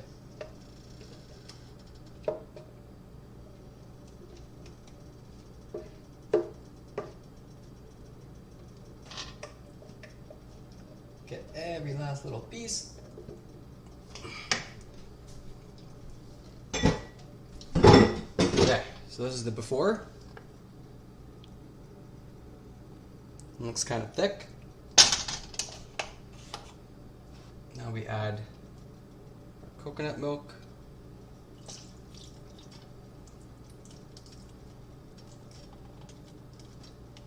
I tend to use the whole can. Thins it out. And then we mix it up.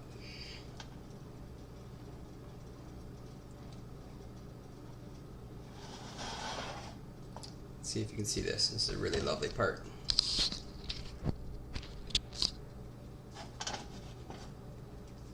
Light is too harsh, maybe. Yeah, there we go. You can see the color starting to blend.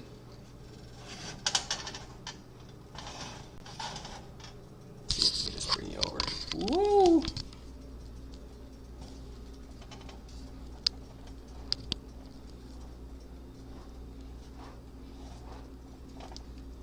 So there's the soup. It's coming along. So now we just bring this up to temperature.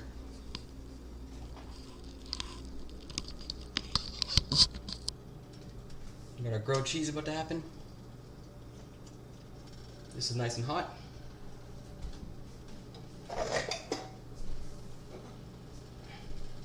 Okay. Bread down. We'll get our cheese on.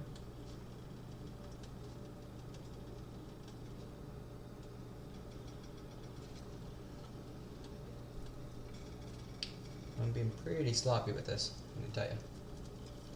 And it looks like I got so much cheese. I might have to fry it on the outside as well. Like a monster.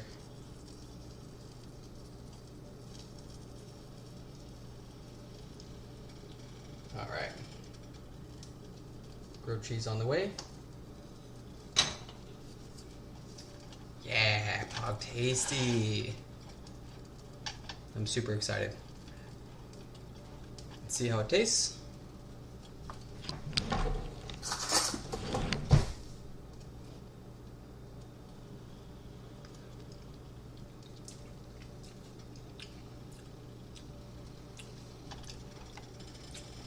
Needs a bit of salt. Tastes a bit coconutty. Probably just a bit too much coconut milk. We'll add in a bit of extra garam masala.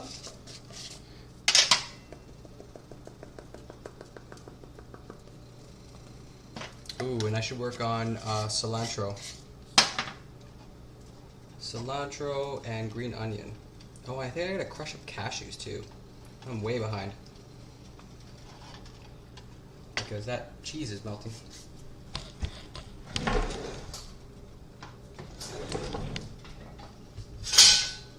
Alright, press it down.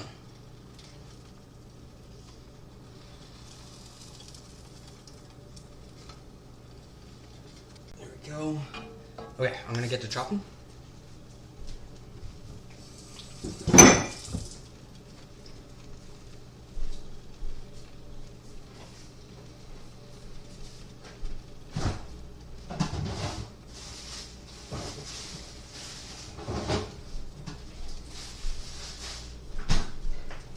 There's a bunch of cashews I can crush.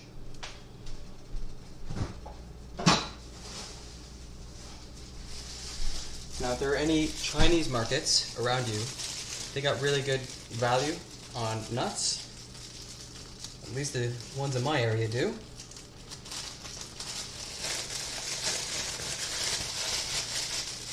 get these really lovely cashews. Look how big these guys are. Absolutely enormous. So we're going to crush up some of these in the mortar and pestle.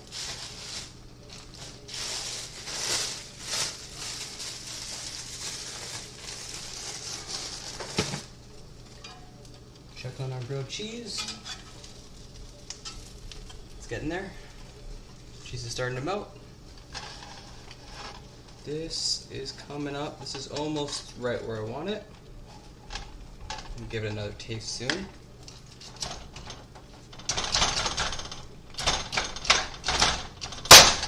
Oh, whoops.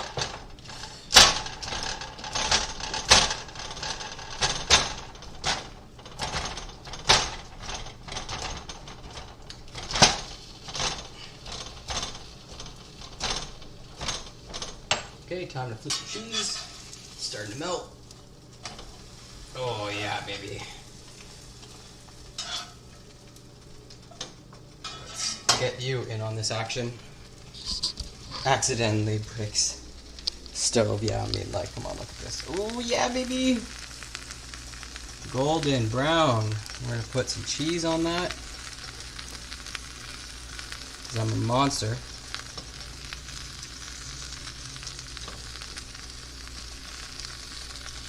Oh, I'm not good at being a cameraman and a cook.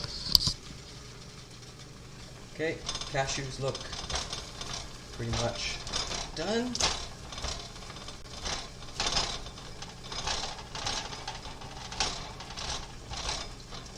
And then I'm going to be off camera just a bit, just so I can do those green onions and that cilantro real quick.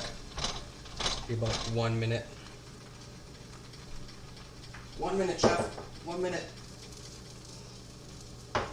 And in the meantime, this has to be flipped. Yeah, baby. Look at that slide.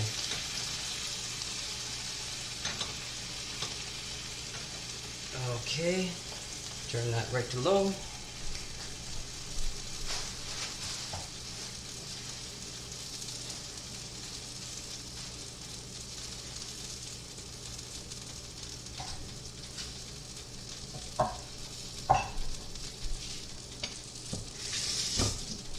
Okay, turn the green onions.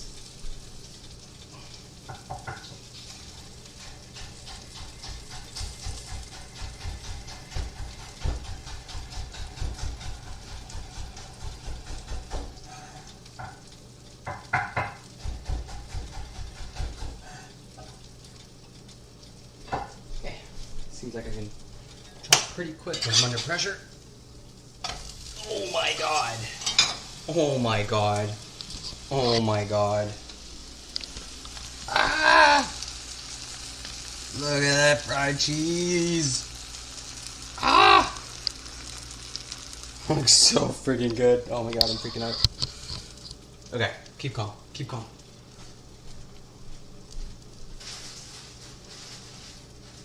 Cilantro. Just enough for tonight.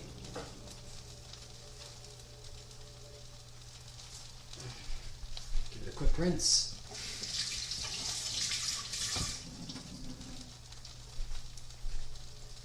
A little choppy food.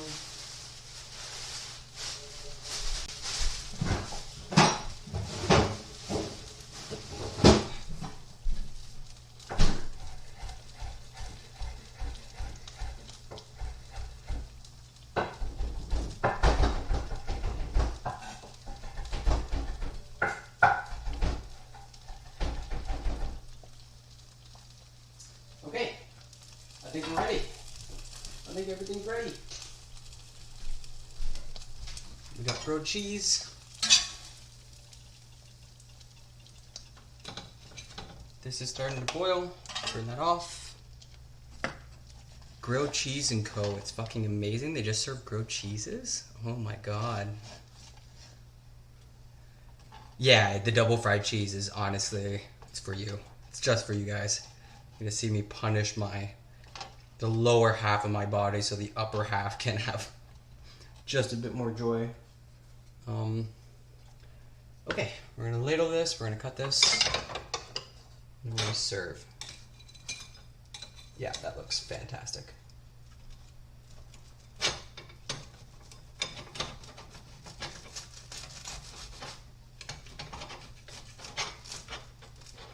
Oh, it's so hot.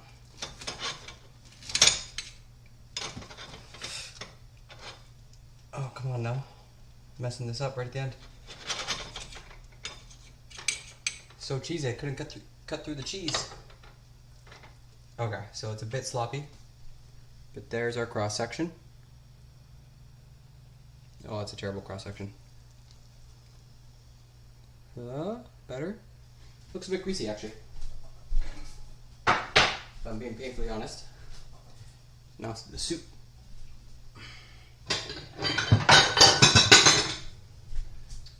We'll ladle this in.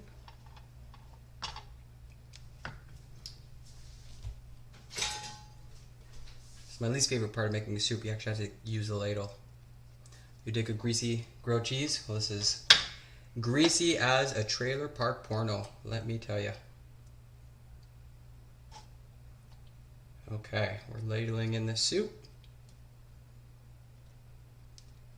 I think it looks fantastic. Tasted pretty good. We'll see how it is with the grilled cheese. And then I'm gonna bring you guys over.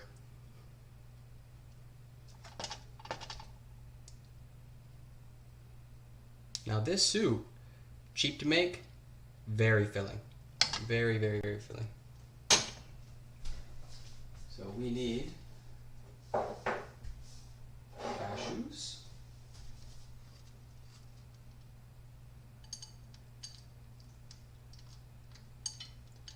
There we go, cashews. And then some green onion. This green onion's a bit thick, not the best. So we'll only use about half.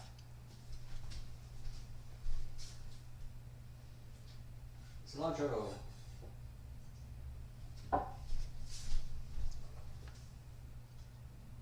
Okay, and then just a bit of olive oil, extra virgin, to give it some gloss. Get ourselves a soup spoon. I'll show you how it turned out.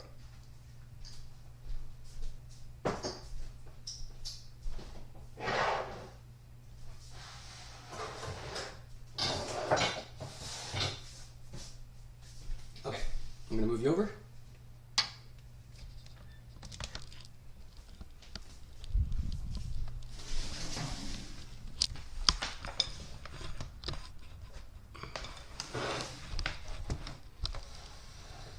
Okay, so lentil curry soup and a grilled cheese. Let's see this. There's the soup. There's the grilled cheese. Totally messy disaster. Looks lovely though. Let's see how it is. Just need my beer. Cheers! Thanks for watching. Let's mix this bad boy up and see how it is.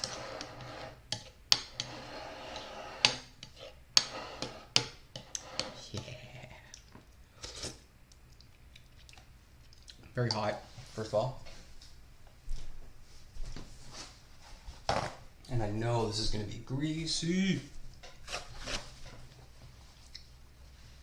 Alright, first proper bite. Oh, the cheese melted through. I knew that those holes would be a problem in the bread. Okay.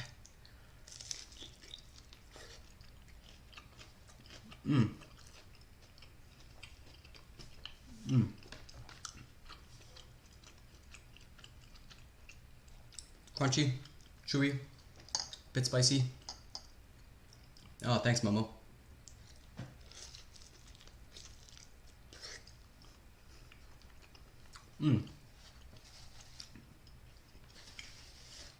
Yeah, absolutely decadent. So good.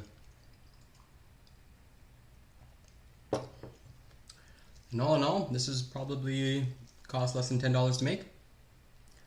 Yeah, grilled cheese. No grilled cheese with curry soup though.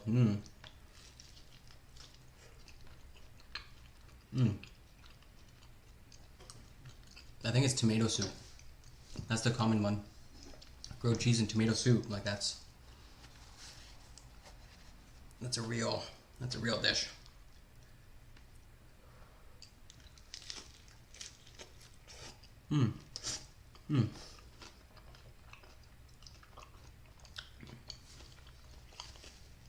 So good.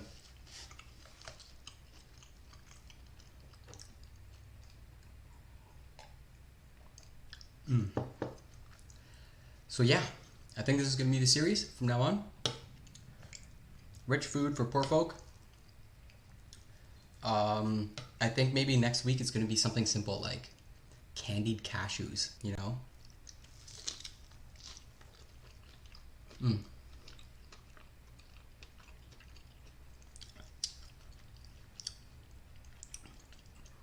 Like there's that question, how much does it cost for me to make it? And with some things, it's worth it to buy it. Like that can of tomatoes. Some desserts, way too much effort.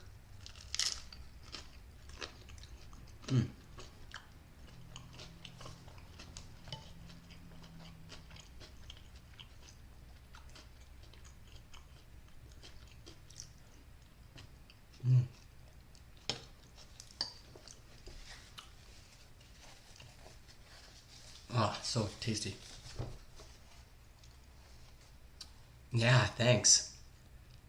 You must be chatting from the YouTube. I don't even have it pulled up.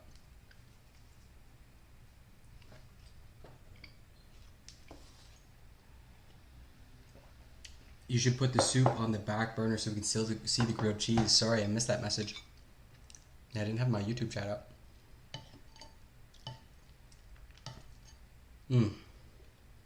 Look at that.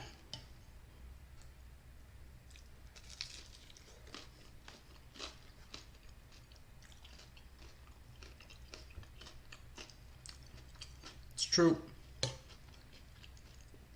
Triangles taste better. It's just a fact.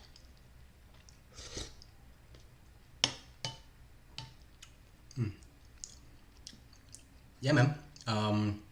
Recipes on the YouTube. I can post it. I don't know how I'd fit that onto Twitch. There's no real space for it, but I put a bunch of effort into it, so you can easily copy paste it. All yours. Comes from a good book, Soup for Syria. And yeah, it's not like what you normally do with lentils. Like if you're Indian and you had lentils, you'd make dal. This is not dal.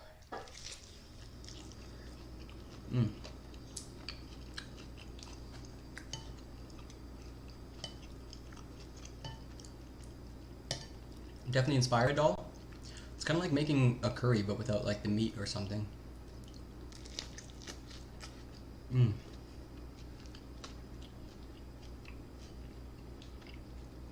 Oh my god, so stringy.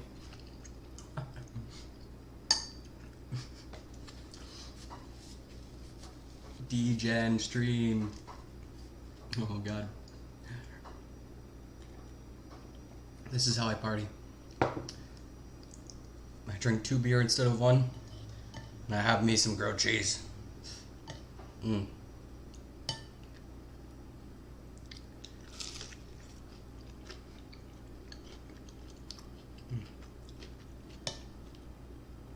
Oh my god, please stop.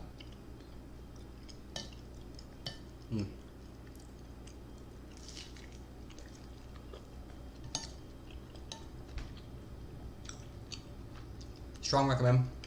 I mean, it's been a 2-hour stream. Didn't take that long to make, and I was moving like a dinosaur. So slow.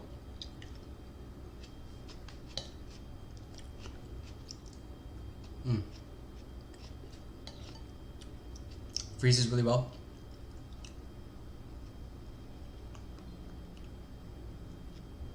Mm. Cashews go a little soft, but they got a bit of crunch. Just because they're nice and fresh, so they're really tasty.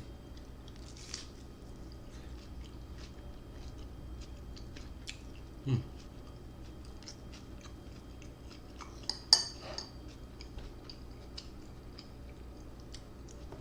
Mm. I had to ask if it was the same Zaj that Momo and I know, because another Momo popped up in my chat one day, and it wasn't the Momo you and I know. But I guess that's why you got the right? To clarify that you're the Zaj, not the other one. Not your evil twin, Saj. Yeah, Momo, it's pretty common. Is handle 2626? Oh yeah. Mm.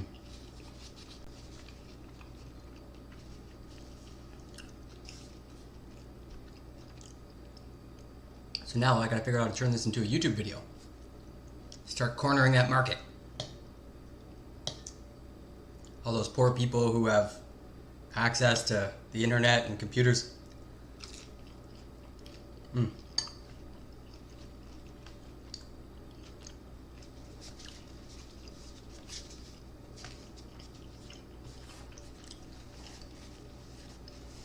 That's funny. Nope. Today or yesterday was the first time because of Devin Nash. Somebody recommended I listen to a stream, and he has a lot of very convincing arguments about why Twitch is useless for new streamers, and that I pretty much should try to just sink my time and energy into YouTube. That's why you have the prefix. It's funny. Yeah, it seems like you can grow more easily on YouTube, I think, just because of how the search algorithm works.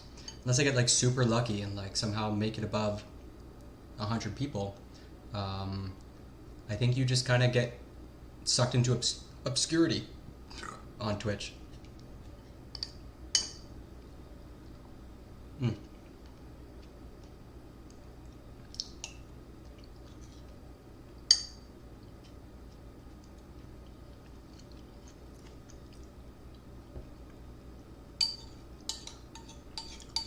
Yeah, definitely recommend you make this. So good. Yes, from other communities, from what I can tell. The algorithm on Twitch is pretty shit. I don't think there is an algorithm. Like, straight up isn't. There's just like categories. It's not like a search engine that's figuring out preferences based off cookies, like YouTube does it. They're just got a way to organize content, and it creates that pyramid structure, top 1% and 1% at the top, and then everybody else is at the bottom. So Momo, Zaj, like, you found this stream because, we hang out in denims. We obviously like find each other chill.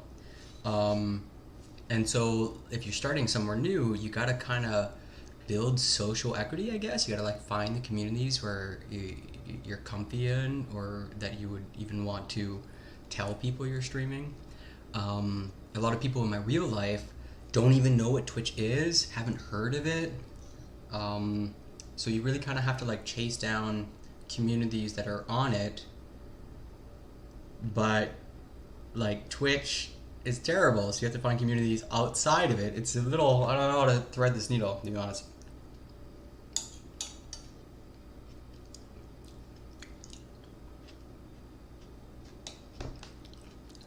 So hard to find clips and videos and stuff, especially if you try to do it through a person's channel. Yeah, absolutely. Momo, I was trying to find your video from earlier today.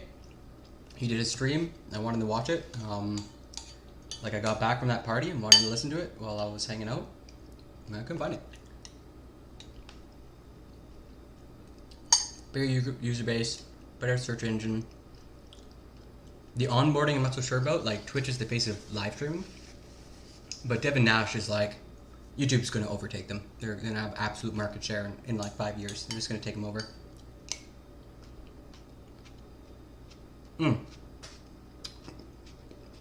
check your settings. You go to settings that's just like keep the VOD every time, and then you go over and delete the ones you don't want. You'll probably be pretty fine. I don't know where you're getting your music from. If it was straight from Spotify, you'd probably get DMCA'd. I don't know how that works, because I think there's like certain music you can play. Like I've been like really attached to Lo-Fi Girl or Chilled Cow. Yeah.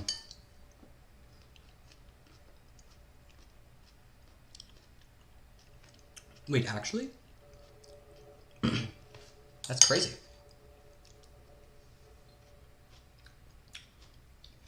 I should have left a bit of grilled cheese to mop it up. That's what you're supposed to do. I couldn't help myself. This is such a fantastic meal. I have absolutely had 2 grilled cheese before. Totally regretted it.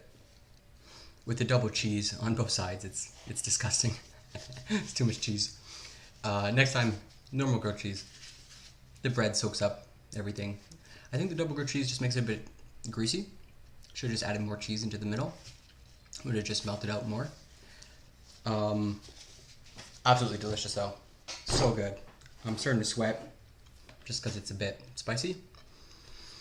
If the artist self-publishes their work, then 98% they won't come after you. Not through a distributing company. Yeah, I think just like, yeah, like I could go play my own music, but Momo was just like playing whatever on Spotify, and I think if he had left the VOD up, DMCA engines come around and clap them. So when I've done music streams, they're ephemeral. I do a live stream, I play some tunes for a few hours until I'm tired, and then it's over. Goodbye, and the VOD has to come down. And on YouTube, the VOD can stay up, but all your money gets taken away by bots that come around and say, do you own that? Yoink, no you don't. Yeah, it's because like when it's live, I can't remember what the reasoning was. Yeah, because I know there's like TOS that can get you in trouble, but you have to be big enough that like someone's watching you live, I think, or you keep the VOD up of a TOS, which is stupid. But yeah, if you just delete the VOD, you're probably safe in 9 times out of 10. Now the trick here is I gotta find like a 30-second clip for Twitch and then break this down to like a 15-minute video for YouTube, and then that way there's some sort of like evergreen content, I think was the word used, where Twitch, everything disappears after 2 weeks. They're not keeping your videos up, but YouTube does. So you have something that's there that sort of builds over time, and that, you know, gives you a history. I certainly feel better when I see a YouTuber who has like 100 videos. I'm like, wow, you've come from somewhere. I'm gonna check out your archives, kind of thing. With Twitch, it's not like that. It's like, okay, I guess I'll figure out when your schedule is and make sure I drop in or turn on notifications. Like what? I don't know, man. So yeah. So what should I make next week? What's cheap, easy food?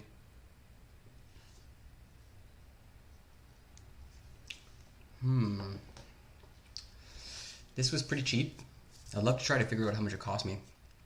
I'm gonna say like $8. Super cheap. Yeah, so this is the hard part, is that like Momo, when you streamed, who'd you tell besides me? And that's the question that's really drove me up the walls. Is like, who am I telling?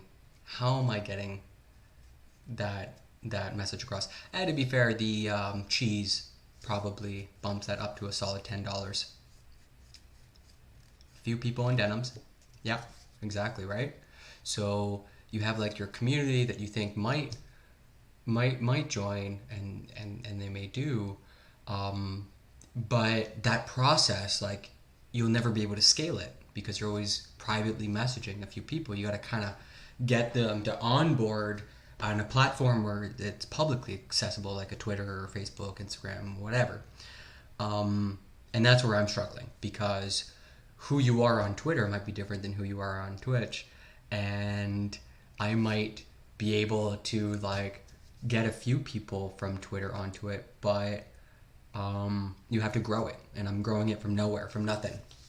So it's tough. Like, I don't even know how Twitter works. Like, I've avoided social media for so long, and really hamstrung myself. And so I got to learn it real quick, and it was silly to avoid it. I guess it was unavoidable in the end. And starting from scratch, you kind of like don't want to be too aggressive. Like, no one likes you all up in there, like replying to everything, making dumb jokes or whatever. I think I even teased Denims a bit too much. She's like, okay, stop now. Okay, please stop. Like, and it's like, yeah, I can tease bigger streamers and make good jokes to try to like get people interested in my content. But it's a mug's game. You're pissing off the very people, the very community that might, like welcome you in. So I find all that super fascinating, the sort of like marketing of Twitch or what have you. So yeah, I'm on Twitter. See, the thing I did figure out though is that I got branding. Mr. Momo 2626 is a hard thing to remember, but Be Weird is like a solid brand that I have. Like Twitter, Be Weird. Twitch, Be Weird. So on and so forth. YouTube, Be Weird. So yeah, I can put out a message on Twitter and try to attract people that way and grow that, and that's a slow process. It's really tough. I did get a senator to retweet me though. Senator George McGovern. That was kind of fun. But that was about politics. I'm like big onto politics on Twitter, getting in all these stupid beefs. Yeah, it's honestly like Be Weird, 6 letters long. I got the website beweird.ca for all my poetry and stuff, just as like a repository. Yeah, like I'm doing this just kind of a side hustle, and I really like marketing and branding, especially because Kitchen Nightmares, like that's like one part of it is how Gordo comes in and like rebrands them and then markets them. Like, that show's about branding and marketing, you guys. It's not actually about cooking. Like Gordo comes in with his brand and then uses his brand to sort of like pump up their business and gives them a fresh marketing appeal and fixes like sort of the internal engine, sometimes the whole kitchen. And it's a branding and marketing exercise, and it's ridiculously successful. But yeah, most of what I'm saying is for those who are trying to do more than just faff about and interact with the system. Devin Nash made an important point that like it's easier to stream than it is to watch, which hurts my head. Like, Momo, it's easier for you to start your stream than it is to join mine and figure out emotes and chat and when I'm scheduled to go on and all these things. For you just click a button, OBS, let's go. And so there's so many people like that the viewer to streamer ratio is like skewed. You have like 10 to 1, like 10 available watchers per stream. Like with smaller streams, smaller games. So that's kind of what I'm super interested in. Like, how do you manipulate algorithms to, build parasocial relationships, essentially, like chill out with people. I'm really excited about food. I love making cheap, delicious food. It just like, honestly, could talk about it forever. And I want to build on it. I want to figure out like what's the price per calorie or something stupid like that, or like, if I bought maple pecans, how much does it cost to make, and is it worth it? Like, that seems like some fun spin-offs. And that video production, in order to convince someone of something, is like how we talk nowadays. Like video is like the medium that it's like the currency of rhetoric. So I kind of want to get my hands dirty with it. It's a tough skill. It takes a lot of work, a lot of effort to video edit something. Oh yeah. So that's enough rambling for now. I've clearly had some beer and pot. I've crossed, as you say. It's been a good long stream. These are usually about 2 to 4 hours. I could ramble some more and roast some weed and hang out. Maybe go get my things? I don't know. You guys want to hang out some more? Smoke in the kitchen?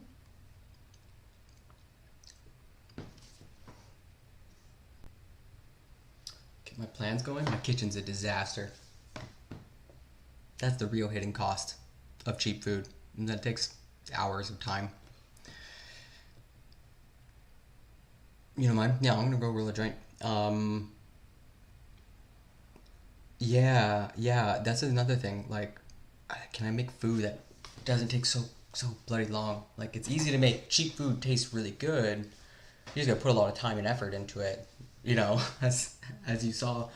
Okay, I'll be right back.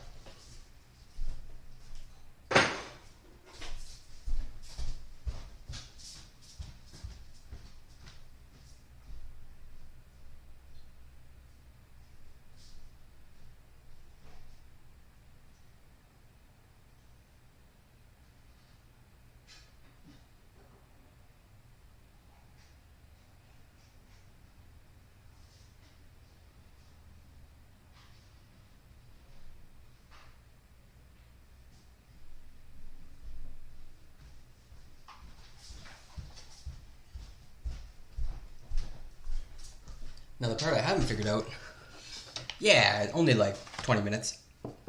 The part I haven't figured out that I'd love to figure out is how to go from this computer to the other one. Because then I could do a cooking stream right into a gaming stream, into a politics stream, you know, the whole 9 yards. Could pretty easily just sort of bounce around. But when I'm doing a cooking stream, I gotta be on this laptop, which means I gotta unplug my camera and plug it in. It's like a big fucking... It's a whole process. And as I learned today, if I am streaming to Twitch and YouTube, I might have 0 viewers on YouTube right now, for all I know, and I've got 42 errors on my OBS being like, I think you got a problem. I think you got a problem, my dude. So that's the conundrum right now. Can I still do cooking streams, which have been my most successful? Gaming streams are kind of boring. It's hard to show skill, add value to like a viewer. You know, like Momo, you really understand Hearthstone, Battlegrounds, so you can add value, you know, people can learn from you kind of thing. But a lot of the games I play are just kind of like experiential. Like The Long Dark is about being cold and Canadian and starving in the wilderness. That's like my type of game. But there's not much skill you're showing. There's not much value, you know, other than some entertainment. So if gaming streams aren't that hot and cooking is, but my computer can't handle it, what do I do? Yeah, I'm hoping that there weren't as many errors on your end as there were on mine. Like it looks a lot, looks and sounds at least, you know, average 30 FPS, please. Please. I think I was getting down to 10.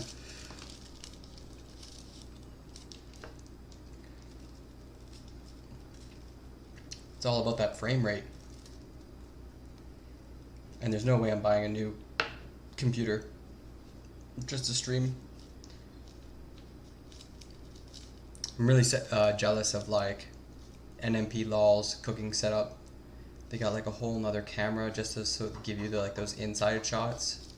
You can see inside a pot or what have you. Although mind you, they're kind of weird to watch. Just like watching a marriage fall apart. It's super creepy. They stayed together, but damn, man. I don't know. I haven't been in any relationships where I was like at someone's throat every day. Every day. Just like hating on this person. Like, damn. Yeah, I don't get it. NMP LOL? Nick and Melina? Have you not seen any of their streams? They're a weird bunch. They're part of the OTK, offline TV, or is that what that is? OTK, or the OTK group or whatever. NMP LOL. Nick and Melina Polum, LOL, I think is the full meaning. Yeah. Oh, they do not They do not get along. Absolutely not. They are, yeah, they're insane to watch. They're honestly fucking wild. Mostly because it's like that thing where, like, you might not have seen this before, but like someone in a couple would be like, please don't do this thing that really drives me up the wall. I know you're about to do it. Really, really appreciate it if you didn't. And the other person stares him in the face and does the thing. That's NMP lol, like, to a T. Nick wants to make a really dumb bad joke at Melina's expense. She begs him not to do it. He does it anyway, and then she just stares at him with like hatred in her heart. Like, it's so brutal. It's so hard to watch. It's great though. It's great. Relationships just falling apart. It was like when I was up at like 4 a.m.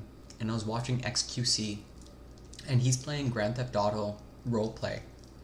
And then all of a sudden, like, he's got this look on his face and he's talking to someone in the other room. And then the mic turns on, like it was muted for a bit, and then it turns on. And he's having this pretty intense discussion with who he was dating, Adept the Best or whatever. And she's like making the point that she can't tell who he is, whether his anger is real or not, like if he's faking it for the stream, or like how much of it is genuine and how much is he bringing home from work or whatever. And so we're having this really pseudo conversation where it's very clear that like he's probably been gaslighting her and she's like had enough of his bullshit. And here we are, like 40,000 people listening in on this fight at 4 a.m, like fucking wild. And sure enough, they break up a few weeks, like a month or so later. And I know when I heard that, I was like, oh, that's, whenever someone's being like, I think you're playing a character. Yeah, exactly.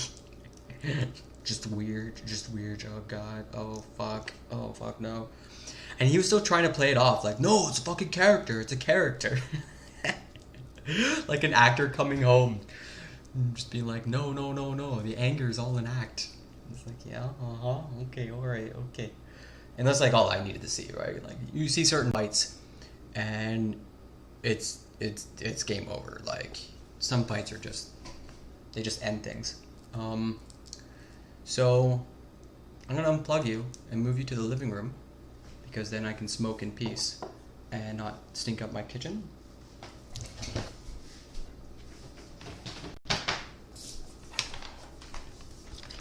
But I need power.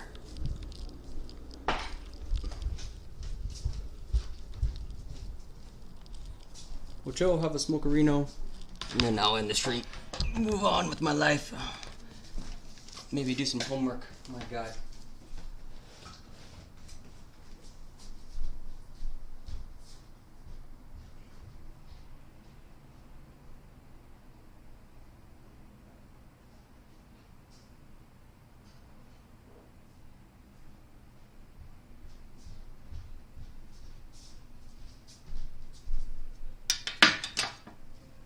Smokers!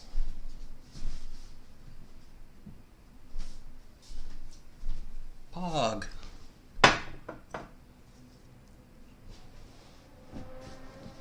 Alright, let's fix this camera. It's fucking dog shit. There you go. There you go. Folded blanket over there. Not looking directly at my crotch. That's a bit better. Yeah, easy clap. Aw. Smokerinos, smoke them if you got them. Thanks for checking out the stream. I'm really enjoying these Saturday streams. They feel regular. I want to keep it up, even if school and poetry starts getting crazy. I got a poetry show I'm trying to get going. Maybe as soon as next week. Yeah, I'm coming up with a bunch of fun ideas. So I come from a tradition of slam poetry where people are competing. Yeah, the problem has been that although we go, yeah, sweet, yeah, no, good vibes, good chimes. Um, we go to the audience and we pick out 5 judges, and they vote to score 1 to 10 with scorecards and everything. And best poet wins, essentially. And we used to make a team, and the team would go to the nationals. It's a big fucking thing. But shit's been fucked since COVID, so there's no more nationals. And a lot of the poets kind of souring on this whole notion of people giving them grades and shit. And it used to be real tongue-in-cheek, like no one taking this seriously, but then everybody started taking it very seriously. So I want to get rid of the scorecards and replace them with whiteboards. And it's interpretive art. And the judges have to draw, and they have to like give a score, and the host has to interpret it or whatever. And I'm thinking, the shower thought I had this morning and yesterday morning was that we would still have winners, but it would be like 3 categories. Like most original. Yeah, I'm still thinking what those categories are. It's definitely got to be one where it's like a poet that went deep, that like went somewhere inside themselves to like pull out something, they're exercising a demon, or they're telling a really particular vision that they've had, a good story, whatever. So like dug deepest, like best poem, like popular choice, and then a third one, like most original, most creative, something to that effect. And I think that's might be the show. We have, let's say, 2 rounds, 10 poets, 5 poets each round with a feature in the middle. I'd pay $10 for that.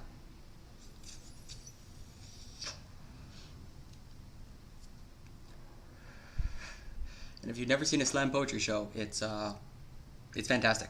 It's very much not the dry readings that you'll see in bookstores, where it's like someone reading from a book and it's kind of austere, clinical. Poetry shows can be fucking wild, bombastic, cheering and shit. Like, that's what I want to go for. Like, make it oomph. Yeah, they're not very common in Canada, but in the big cities, there used to be a Halifax slam. And the joke always used to be that Halifax never really made it out. Like, the team would never afford the ticket to cross to Ontario or to Saskatchewan when it was in Saskatoon, the Canadian Festival of Spoken Word. And we've never hosted it in Halifax, so I think the East Coast is just struggling when it comes to poetry. If you move to Toronto, crazy scene. Toronto Poetry Slam, they're doing it every week. It's on fire. Montreal, we're struggling. Like, I'm trying to cobble it together now. It's only gonna be once a month, and it'll be after an improv show, improv comedy. So it's a bit of a mixed bag. A bit difficult to follow a comedy show with some poetry, but I think we'll make it work.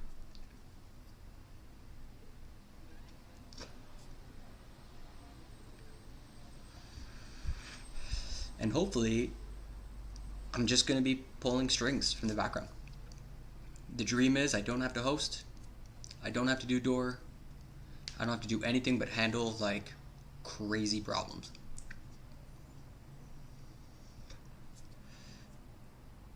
Which there have been. Oh, man. So it was a good stream. I'm curious how the YouTube did. I haven't been on it.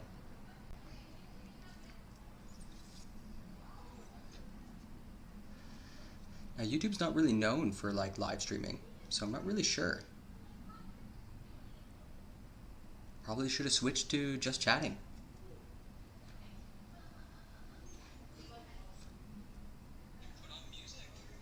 Oh yeah, crazy. Yeah, no, YouTube chat is dead. So I gotta find some more communities, more than denims, to find cool, chill people. Any recommendations? I checked out Rob CD. He's cool, and I want to get into Hot Chubby. 39 Daff was really interesting. She's playing this really fucked up game.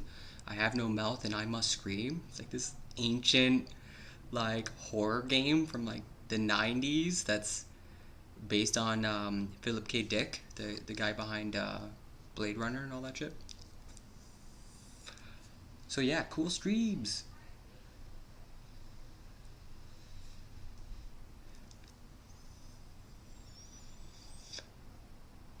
Yeah, if you haven't heard of this game, oh, it was when she said she was simping real hard for Shu on head, and Shu had like did a meme, and the meme had like gibberish, like character gibberish, and Denham's reply had copied out the gibberish perfectly, like not a single typo, to make some joke or whatever. So I sniped her by being like, "Oh, you know, you're simping hard when, you know," and her response is like, "Don't call me out like this. Just no, just stop, please stop." Yeah, that's such a good one. That's like literally the height of my Twitter experience. Like, just like getting under Denim's skin. I don't want to do that. She's such a sweetheart. Like, I don't want to actually piss her off. I want to like rib her, you know, like the way that friends do. But I like she doesn't know who I am, so that's not totally cool. So I got mixed feelings about it. You know, even as I recognize the like social media high that you get off of seeing a bunch of people like your shit. You're like, oh, I'm such a clever person, herder. Um, it it often, especially humor, which can be like mean. It often comes at the expense of someone else, and that's sort of like the gambit, the Mephistophelian handshake, the devil's bargain, with Twitter is just that like so much of your own self-esteem can be like banking off of just like tearing other people down. I don't know, man.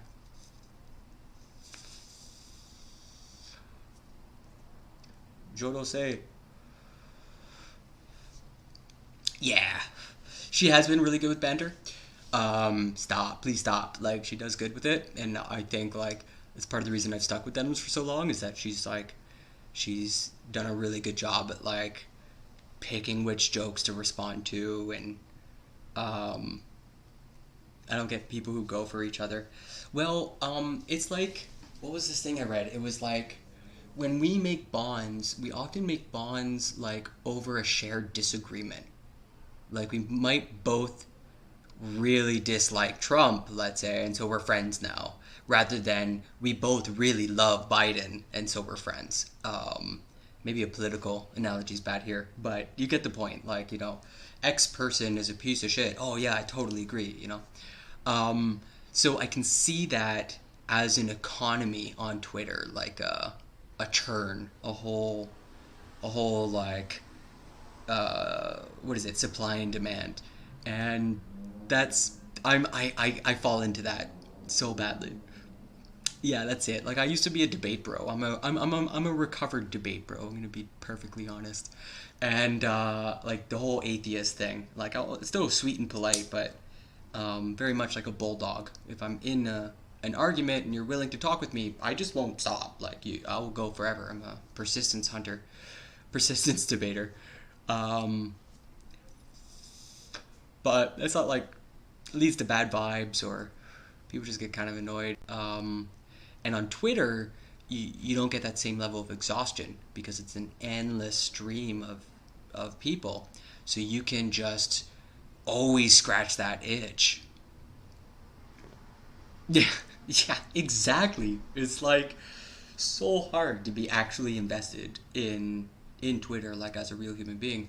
At least with like Twitch, when I'm on camera, I feel accountable. If I put a schedule, I feel accountable. At least to myself. Like, am I being on time? Like, making something entertaining, something I'm proud of or whatever. Um, and that's almost impossible to do on Twitter. Like, people do.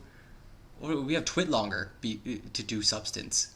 Like, there's a whole separate section Twitter to go do real writing, like of more like those tweet threads that are like 20 replies deep. Like, what is happening? This is such a barbaric way to communicate a thought. And now on to bullet 20 of my original argument. Like, oh my god, it's a lot easier to make yourself clear, especially live stuff. Yeah, for sure. I've already gotten into a lot of misunderstandings on Twitter, like so easy, like so quickly, and be like, oh yeah, we're on the same side. Sorry, friendly fire. My bad. See you later. When it helps, and they expanded it, they doubled it, right? Last I checked, and it didn't really change much, right? Like, it's just like people have a box, they fill it, and then they ask for more boxes. And you're like, okay, well, we made the boxes bigger, and they're like, well, it's full already. It's like, okay, we'll go somewhere else, please. Twitter is horrible, but it's the same problem, right? Like, I need a funnel, dude, and I didn't want TikTok because I'm pretty squishy on the whole like Chinese intelligence apparatus in TikTok. Like, I actually do. I even hate a ton of lefties on Twitter. Oh really? I just know that Surf's fucked up recently, but he did that live. He yeah, exactly. That's the right attitude. It's awful. It's a cesspool. You go into it, but you can have fun. You know, like wee. You know, like Armageddon. Blah. I can shoot anyone now. It's Armageddon, you know, or anarchy or whatever. You know, in a video game, Twitch.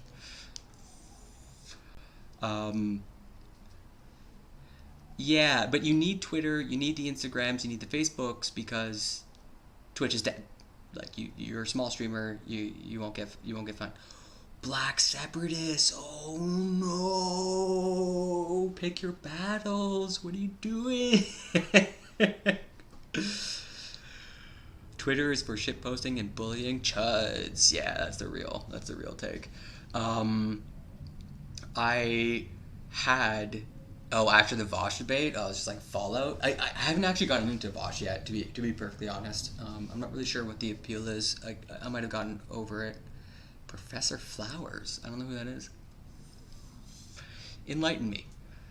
I had someone telling me with a straight face, a Canadian, that yes, Trump is evil and awful, but also, couldn't the Democrats be doing more to understand Republicans? Wow. Just falling out of them. I'm like, dude, they put Obama up. He's super centrist. He did the immigration thing and drone bombing and like deporter in chief. And he's just like, yeah, just hand waves it away. No, I don't think the Democrats have done enough. I'm just like, they've restricted abortion rights for like women and like circumvented legal processes. Like, what are you talking about? It's fucking wild, man. Older generation, man, they just love their centrism. It's like a drug. It drives me nuts. I don't know anything but Professor. Saw the clip of her implicitly endorsing ethno-states. Kind of like the like, is it coming from the perspective of like, we can't trust white people. We can't trust white people. So let's have our own communities because then at least we know what we're working with. Is that the idea? Like, I've seen that idea floated a few times. Like, especially, yeah, and saying that colonized people should be able to remove the colonizers if they want. Yeah. It's one of those sins of the father thing, right? Like,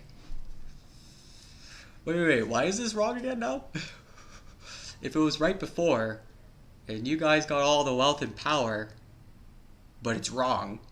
Like, I can see the logical steps. You just strip empathy and like basic, you know, child logic out of the picture, and you can get there. You can find a path. I can see people unironically believing in black ethno states. There's a lot of white supremacy that's super alive and well, but you end up running into the problem. The obvious problem is, how do you get the people to leave? And then it gets really sticky. Super sticky from there. Oh, this is becoming a politics stream. I'm going to switch to politics now. Oh, geez. Oh, no. Her main problem is conflating the individual white people who live there with this system of colonialism. Yeah. There's like, a system can be racist without any individual being racist.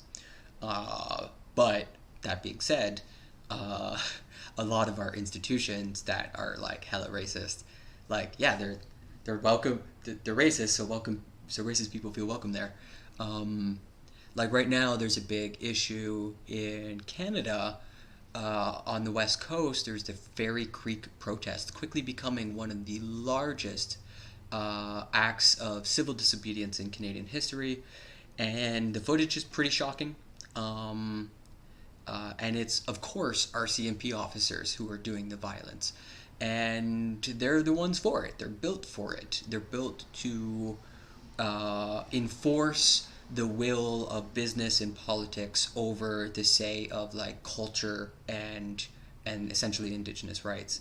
But it gets stickier because it's like indigenous folk who like want the project to go through. Like there's an internal rift. So like we're fucked. There's like no clear moral route out of that. A lot of people on Twitter were calling me a coward for saying I'm against ethnic cleansing and for saying I would prefer a peaceful option like redistribution of wealth. Wow. And then instantly blocking me. Okay, well that's whatever, man. I mean, Fairy Creek blockade. Let's see if I can pull up some news. Yeah, pretty wild stuff, actually. No, do not update my Firefox. Thank you. Okay, sorry for the bad camera. We are looking up Twitter because that's the only place to get real news. Fairy Creek blockade. Top stories. Now considered largest act. Okay, so let's pull up some news and then I'll switch screens over.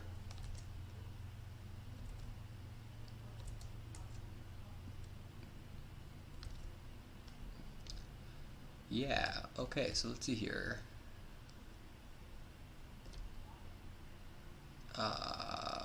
Firefox, and then I'm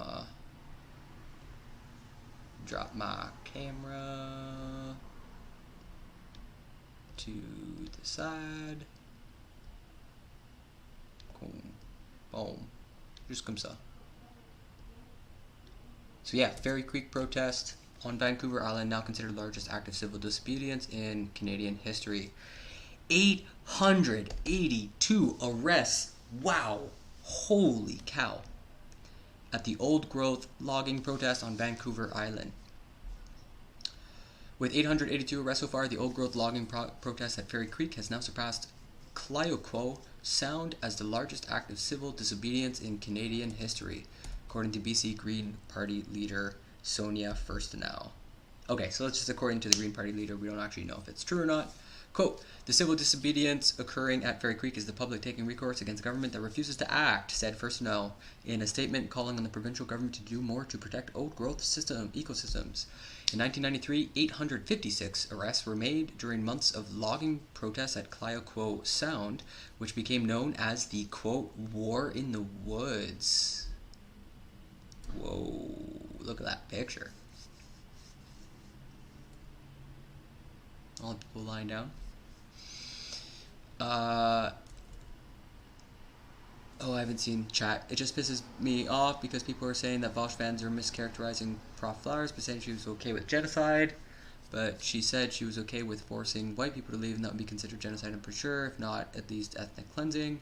Either way, it's something that I wouldn't accept, and just because it's not genocide does not mean it's chill. Oh fuck. Oh no, a new fresh hell. Yeah, for sure. Like, you're going down that right. If you're forcibly displacing people, it is a form of ethnic cleansing. Like, there's a lot of like stuff that goes into that, and I don't really know what all the definitions are. But yeah, you're not wrong. Okay, in its latest update, RCMP, if we can trust them, say 16 individuals were arrested at Fairy Creek on Tuesday as police removed obstructions and people locked inside trenches and on tripods along a Forest Service road. There's this really interesting video of like woman performing ceremony, Fairy Creek blockade. Like maybe we're looking for videos.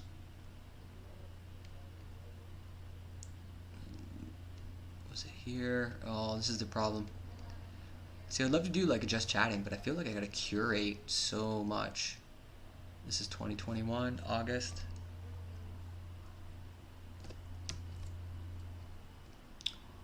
So the story is that Canada has a vanishing amount of old growth trees.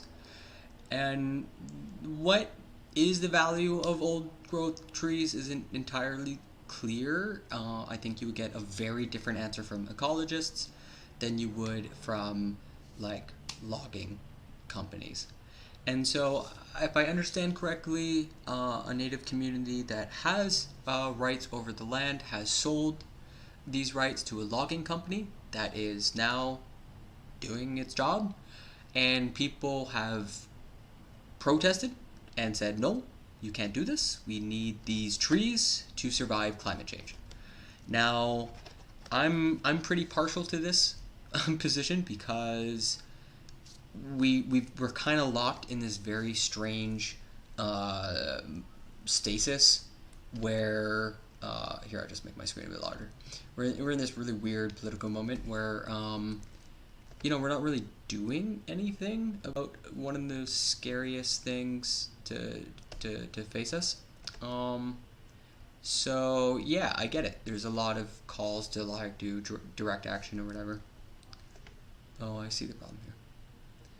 So people are at Fairy Creek blockade, and they are putting their bodies on the line, essentially, and trying to force, essentially, the state to physically arrest and remove them.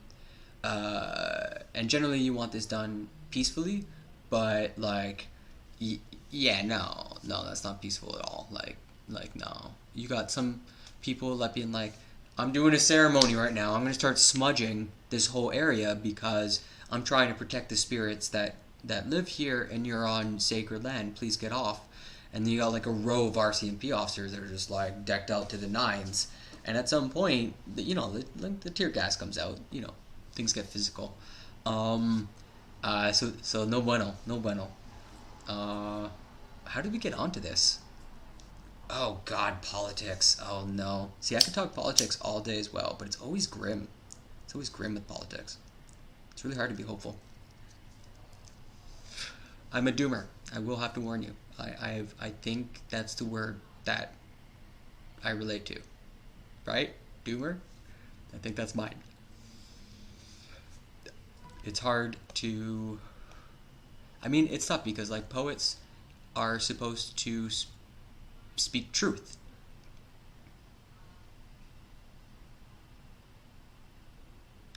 Yeah. I mean,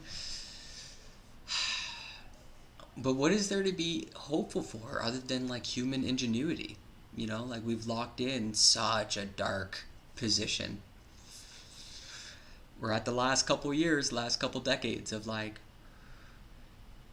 crazy wealth and comfort and luxury, and it's gonna get different at the very least. We're already seeing it. I'm still not doing anything. I'm sort of like kind of locked in stasis and shock.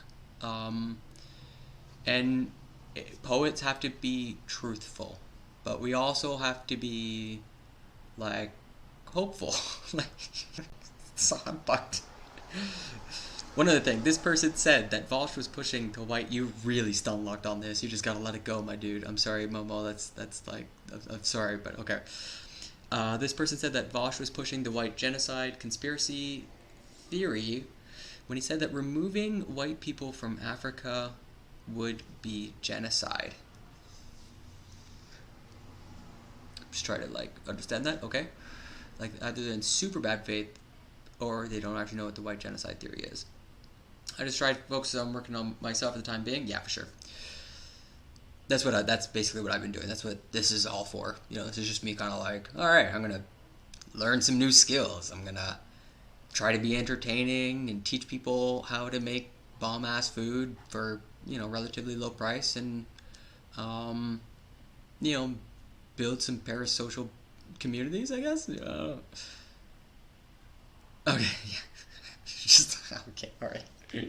Lay down the hate, Twitter, okay, Momo? Put down the drugs. Just put them down. It's a drug. Not much else to do other than protest and vote, really.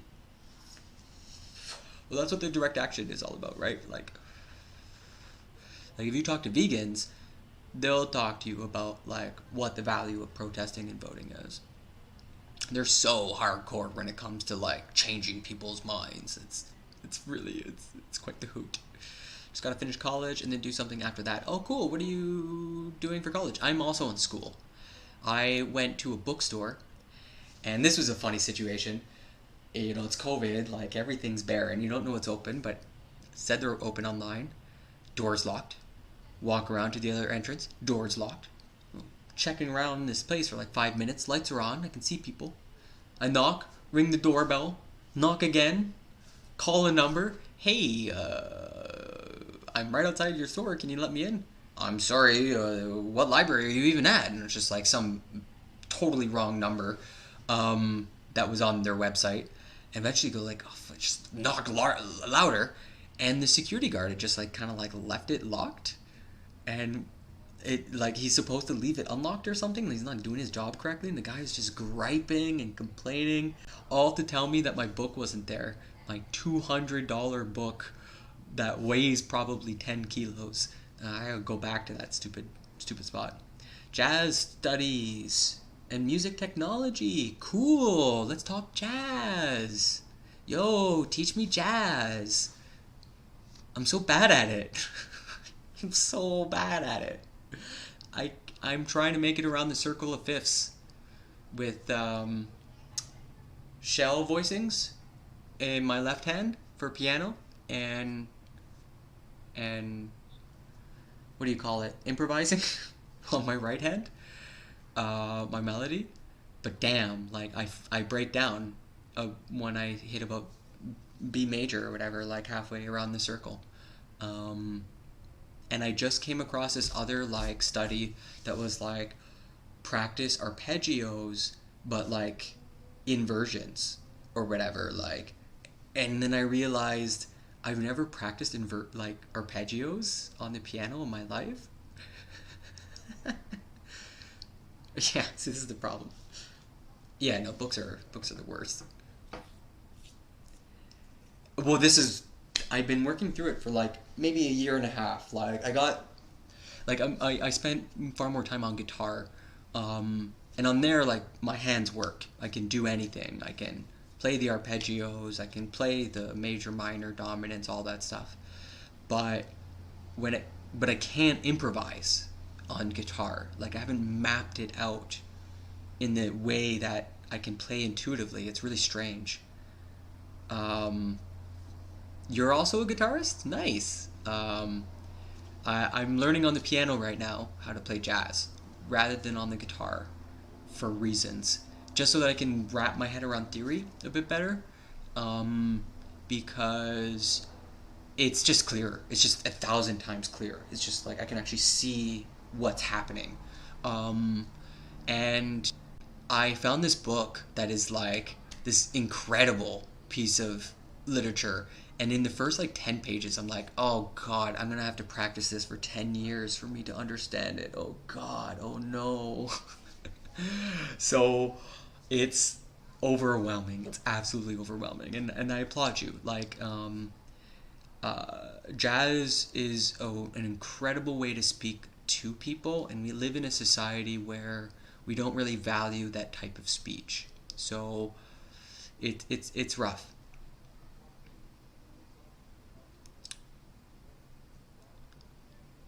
Recognize intervals. Oh, God damn it. It's the stupid bot. The bot's back again. I don't know how to get rid of this thing. It's messing up my whole herd mentality follower goal. Like, it's pointless now. This bot's gumming up my all my stats. Yeah, I've heard of the caged system. That's where I'm at. I need to learn the caged system. Once I learn that, then I will progress on the guitar as a jazz musician. But until I learn caged, which I know is where I've plateaued, I've just moved to the piano, which is like, okay, fuck it. I would say though is not to get too bogged down in technical skill. Oh, I mean, yeah, don't worry about that.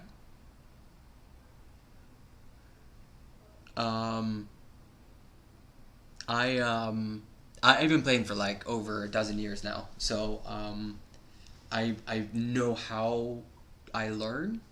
So you don't know the cage system. You're a guitarist? Oh. Oh, really? I mean, yeah, just Google it. Just Google the cage system. It's gonna blow your mind, man. It's absolutely gonna rock your world. It's super cool. When you see it, you'll recognize it. It will make sense. It will make intuitive sense, but I don't think you would have come up with it yourself. Caged represents. So, if I have my C, there's like a shape to it, and my A has a shape, and my G chord has a shape, my E chord has a shape, and my D chord has a shape. But these are all different chords, right? But if I wanted to play the same chord moving all the way up the neck, then I'd follow the caged shape. So my C chord can become like C again, but in the A shape. When you see this bar that's happening right here is the same bar that we would do for an A, right? So C, A, G is always really tricky because you have to like do this. G, this one's really recognizable. And then D, I always struggle with because you have to go like this. So that's where I'm at. I'm like, okay, here's all my C's, yada, yada, yada, yada. So I'm able to find it, but the part that hurts my head is if I'm dropping my third, I'm doing my minors, how does that affect my caged system? Like, I don't know how to play like a C minor in this position, for instance. Like, what is my flat there? That's what. Anyways, you get the idea. It would be an E flat. So my E flat is here. Yeah, that's not gonna happen. So I don't know. It seems like a lot of work, but one guitarist I met who was really good at improvising. He was like, learn cage, just go do that. The answer's right there. Exactly. It makes absolute intuitive sense. All of these shapes are recognizable, but doing the G chord, this is a very unfamiliar. Your root is starting with your pinky, that's the non-intuitive, and it's essentially inversions. It's piano inversions, right? You got exactly, C A G E D. And the goal is I just did my C, so now if I'm doing A, well, it starts off in the A, and then I go to the G for it, which is like this. G, and then E, and then D, so on and so forth. But I haven't put the practice in. Hey, I'm actually curious. How is the sound? If I were to play, let's say like a finger pick. Let's see how that sounds.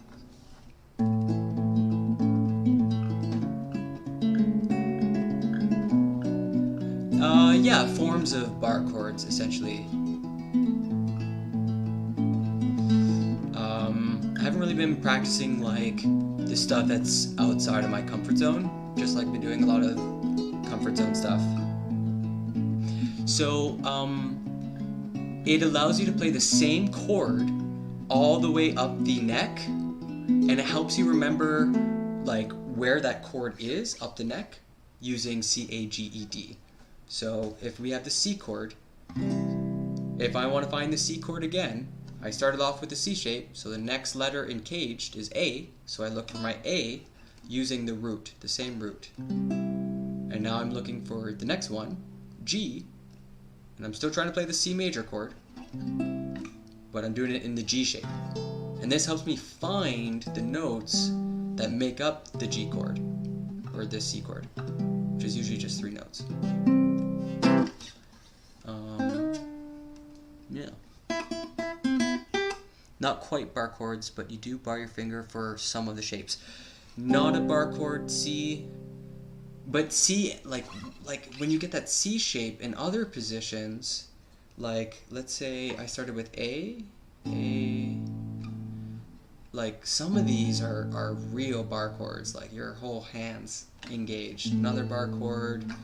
This guy like is not a bar chord, but you're hitting 4 specific notes. It's the D shape. Like with the D back here, we got an open, so it's super easy. Like boom, boom, no problem. Like I'm playing D, I'm loving it. But as soon as you try to make that shape elsewhere, you gotta use different muscles. It gets real cramped.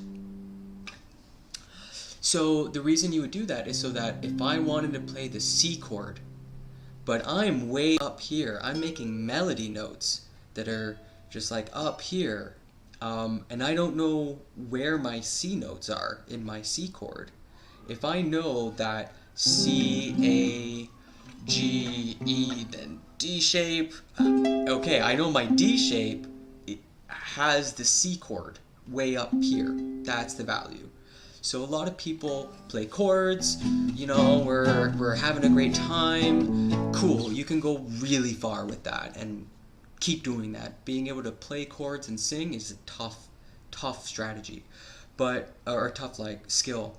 But if you're playing melody notes, you're usually higher up, and you need to know exactly which notes you're playing because you're often making a phrase. You're saying something, so you got to know which words you're saying.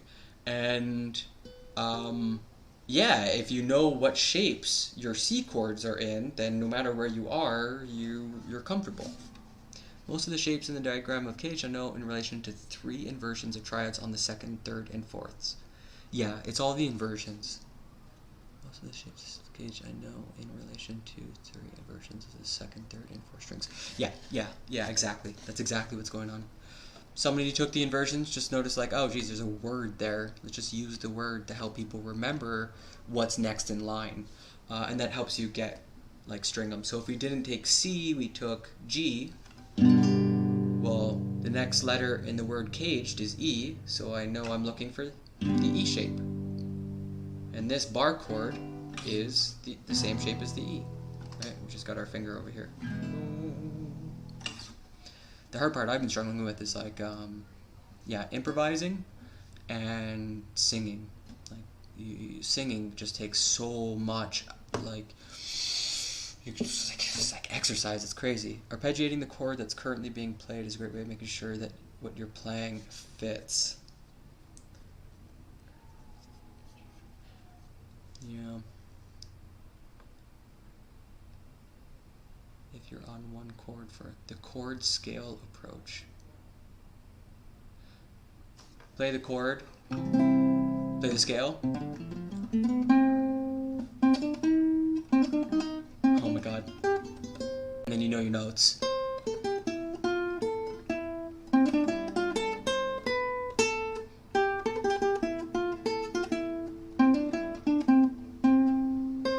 Right? Is that what you meant? Like you're playing. My problem is I generally have played alone, so I haven't like played with other people very much.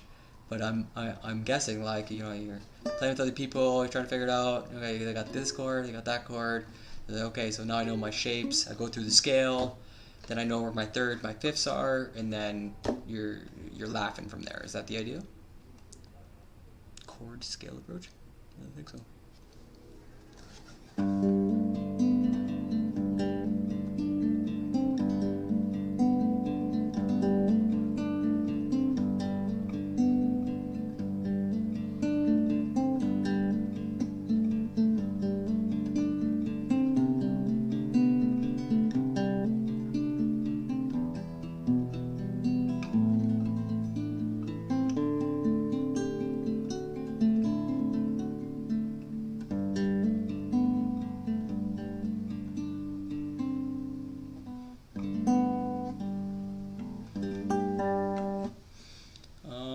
Cool.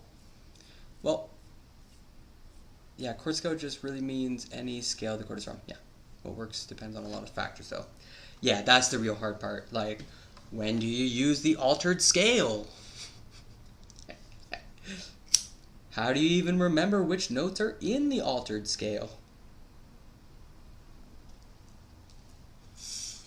One of my first experiences with jazz was probably one of the most condescending moments of my life, where like I was like trying to play guitar for this guy who's like, oh, you can play guitar, just play it, let's go. And man, he was just like beating me up with how much more he knew about me. It really broke my head. So like for a G, you could play G major. You could play like a C major pentatonic or D pentatonic over a G. Like other people were playing G major, but you're playing a C major pentatonic.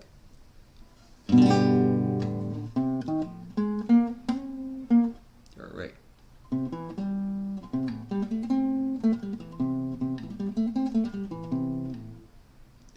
Is it the sixth that's in it?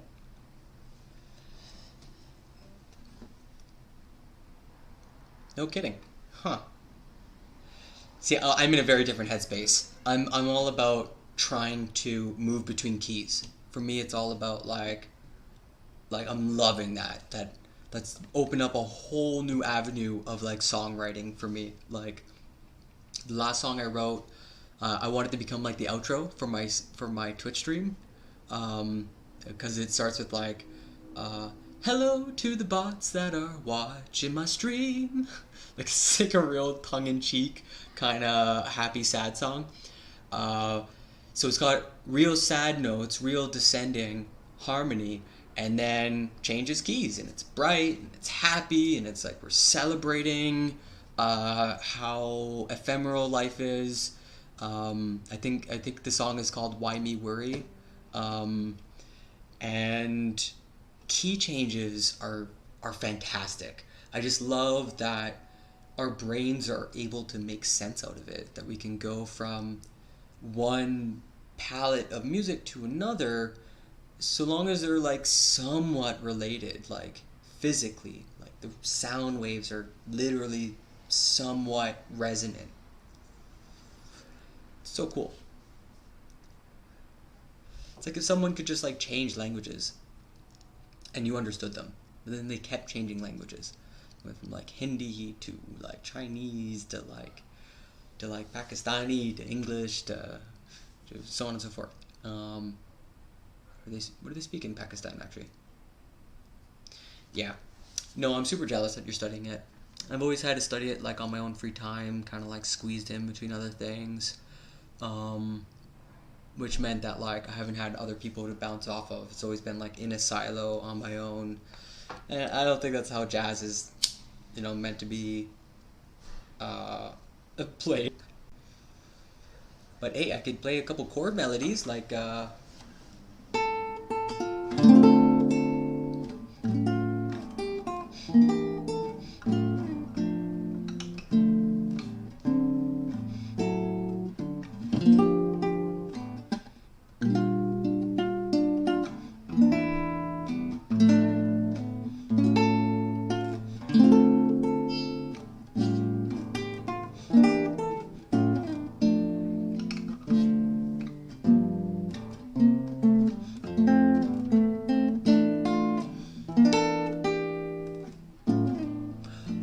I shouldn't have done that because now it's going to get taken down by DMCA bots. I won't be able to have the video up. Oh, I'm so silly. Why did I do that? Oh, no. Shit. That was so silly. Oh, goddamn. Oh, yeah, sure. Yeah, I'm interested. What's the name? Oh, dang. Oh, no. Do you think I can... Oh, no. Will I get DMCA now? Oh, I hate that I have to worry about this. Maybe it won't figure it out, because it's like terrible sound quality. Because it's not a recording of someone else, it's a performance of it, right? I still thought you had to take those down though. Like in my experience, at least on YouTube, Whenever I've like recorded and put up me playing another song, yeah, bots come. Yeah, I'm hoping maybe that I didn't actually belt out "It's Summertime." Fingers crossed, chat. I did as much research as I could, and it was basically like, delete the VOD. But I think I'll take a risk. I think we'll see.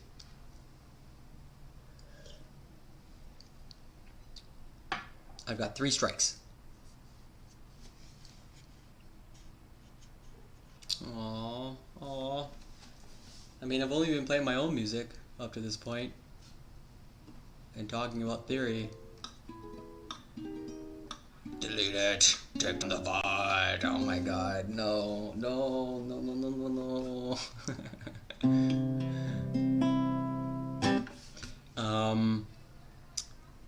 Oh, jeez. Well, yeah, because I'd love to play a song, but no, I'm not worried. If you guys want to hear a song, I'll play one. I'm in the mood.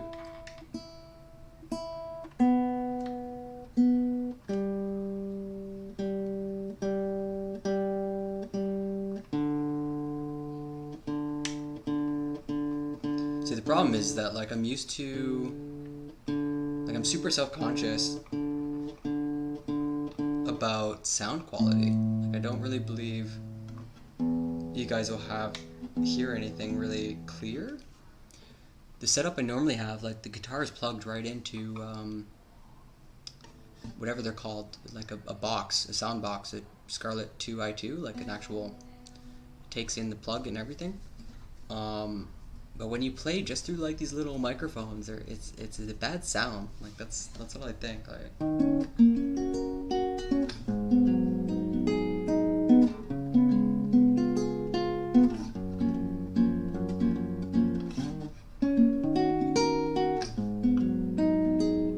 Does that sound okay?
Comes from a song called "I Don't Care." I would sing it, but I haven't warmed up. Maybe the next song.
That song's missing so much without the singing. Oh my god.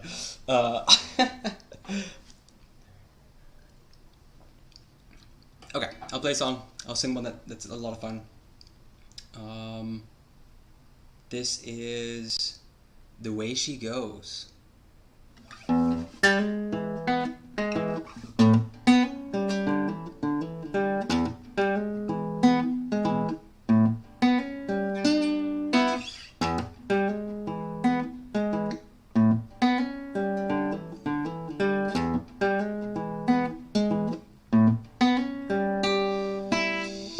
It must have been a saloon, the way she looked at me.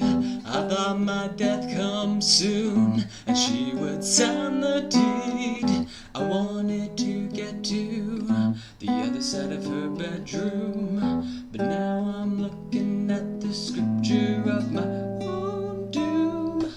Oh, oh, oh, oh, it's the way she, yeah, it's the way she, yes, the way she goes.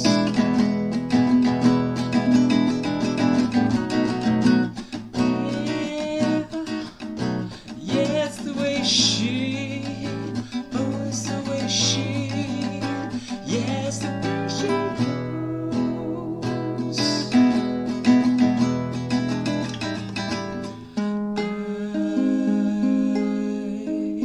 I don't know why. I can't even try.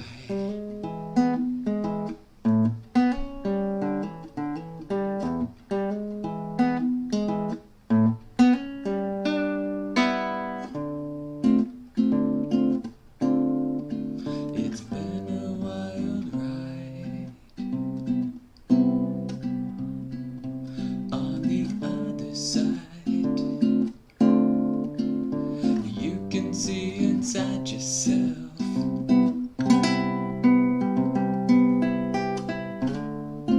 Come along with me and see for yourself.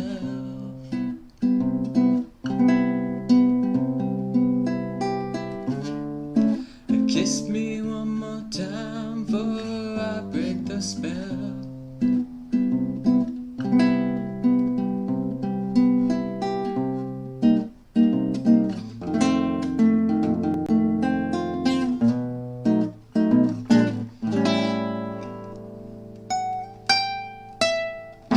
It must have been a saloon, the way she looked at me.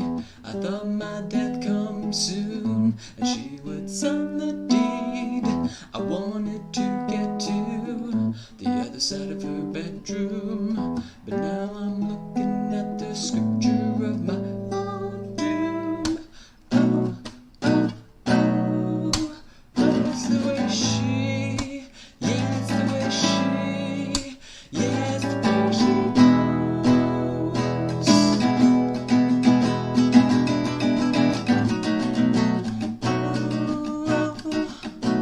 it's the way she, oh, it's the way she, yeah, it's the way she goes.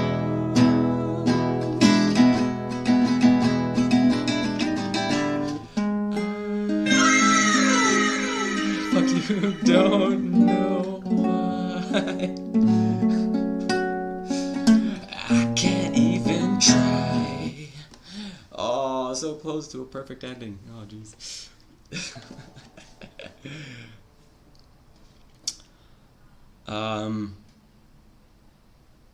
Damn, that hotspot really got my number. Ree! Oh no. So yeah, that's a song I wrote. That song's interesting. If at one point I changed keys, but it's interesting because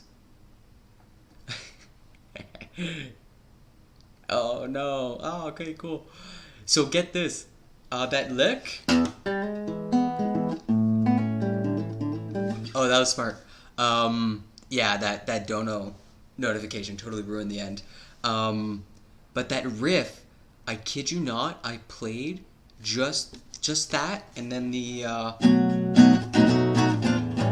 for, I kid you not, like 6 years. Like, it just went nowhere, just absolutely stagnated as a song, as like a riff, as like anything of meaning, until I started learning about changing keys.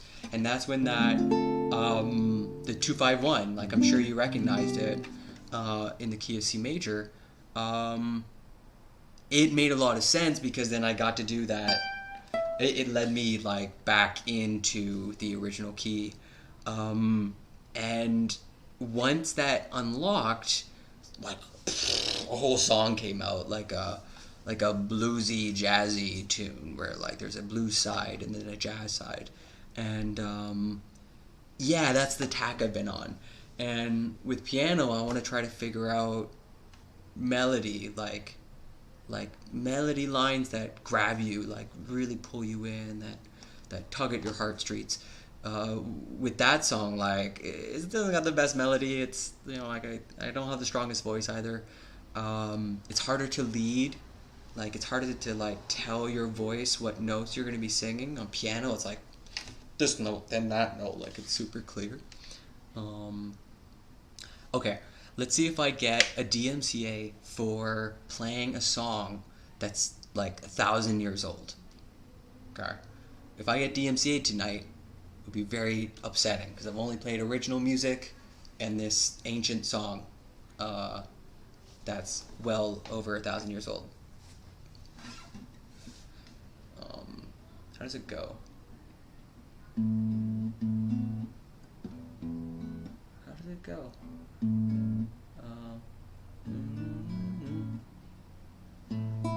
Right.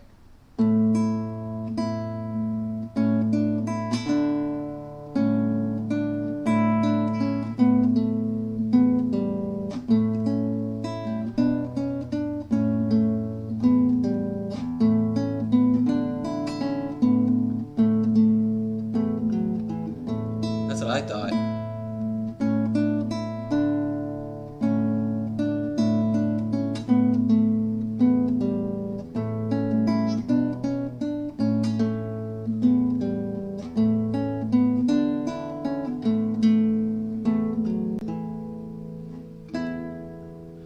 This is the first song that we know about that has like a coherent notation, so that we can like play it.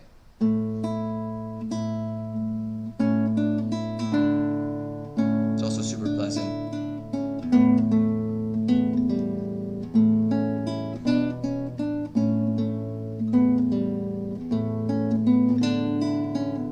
It's called Psychelos. And it's like the opposite of jazz, right? It's extremely modal. I'm sure you notice it's like going through all the different pivots of a single key.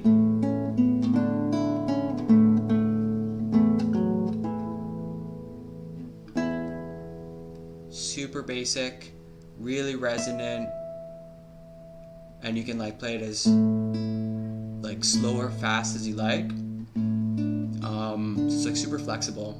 And if you're a Civilization fan, that's how I heard of it. I was like, damn, this piece of music just keeps coming up, and it's lovely. What is it? And then, oh my god, I went down such a rabbit hole. And yeah, there it is. The notation's out there. It's pretty simple to play. It's lovely. It's pleasant. And there's not much music like it nowadays.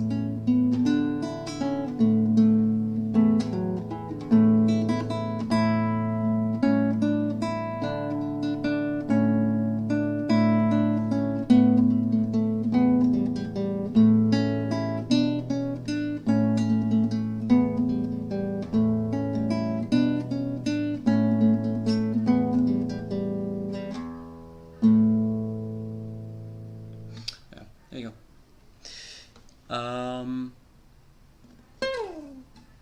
Cool. So, yeah, I think that's going to be the end of the stream.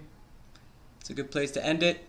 I really appreciate both of you spending so much time with me. It's very lovely entertaining you all and trying to be funny, I guess. Yo, let's go, let's go. Yeah, Momo, you gotta teach me what any of that means. Turn 7 know me, don't understand. And Reno hero power, don't understand. So you have to train me up. It's be weird. So like, be weird.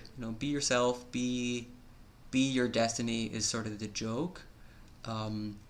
I haven't really figured out how well it rolls off of people's tongues. Like I've heard Lucid Fox call me out in a stream and be like, okay, cool, be weird. And he seemed to get it right away. Denim seemed to get it right away.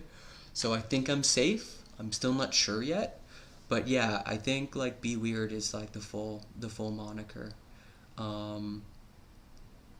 Weird is a pretty great name though. Yo weird. Let's go. But yeah, that's the end of the stream. I'll be back next Saturday for sure, and possibly throughout the week, maybe doing some gaming, some Hearthstone with Momo. We're gonna see if we can hack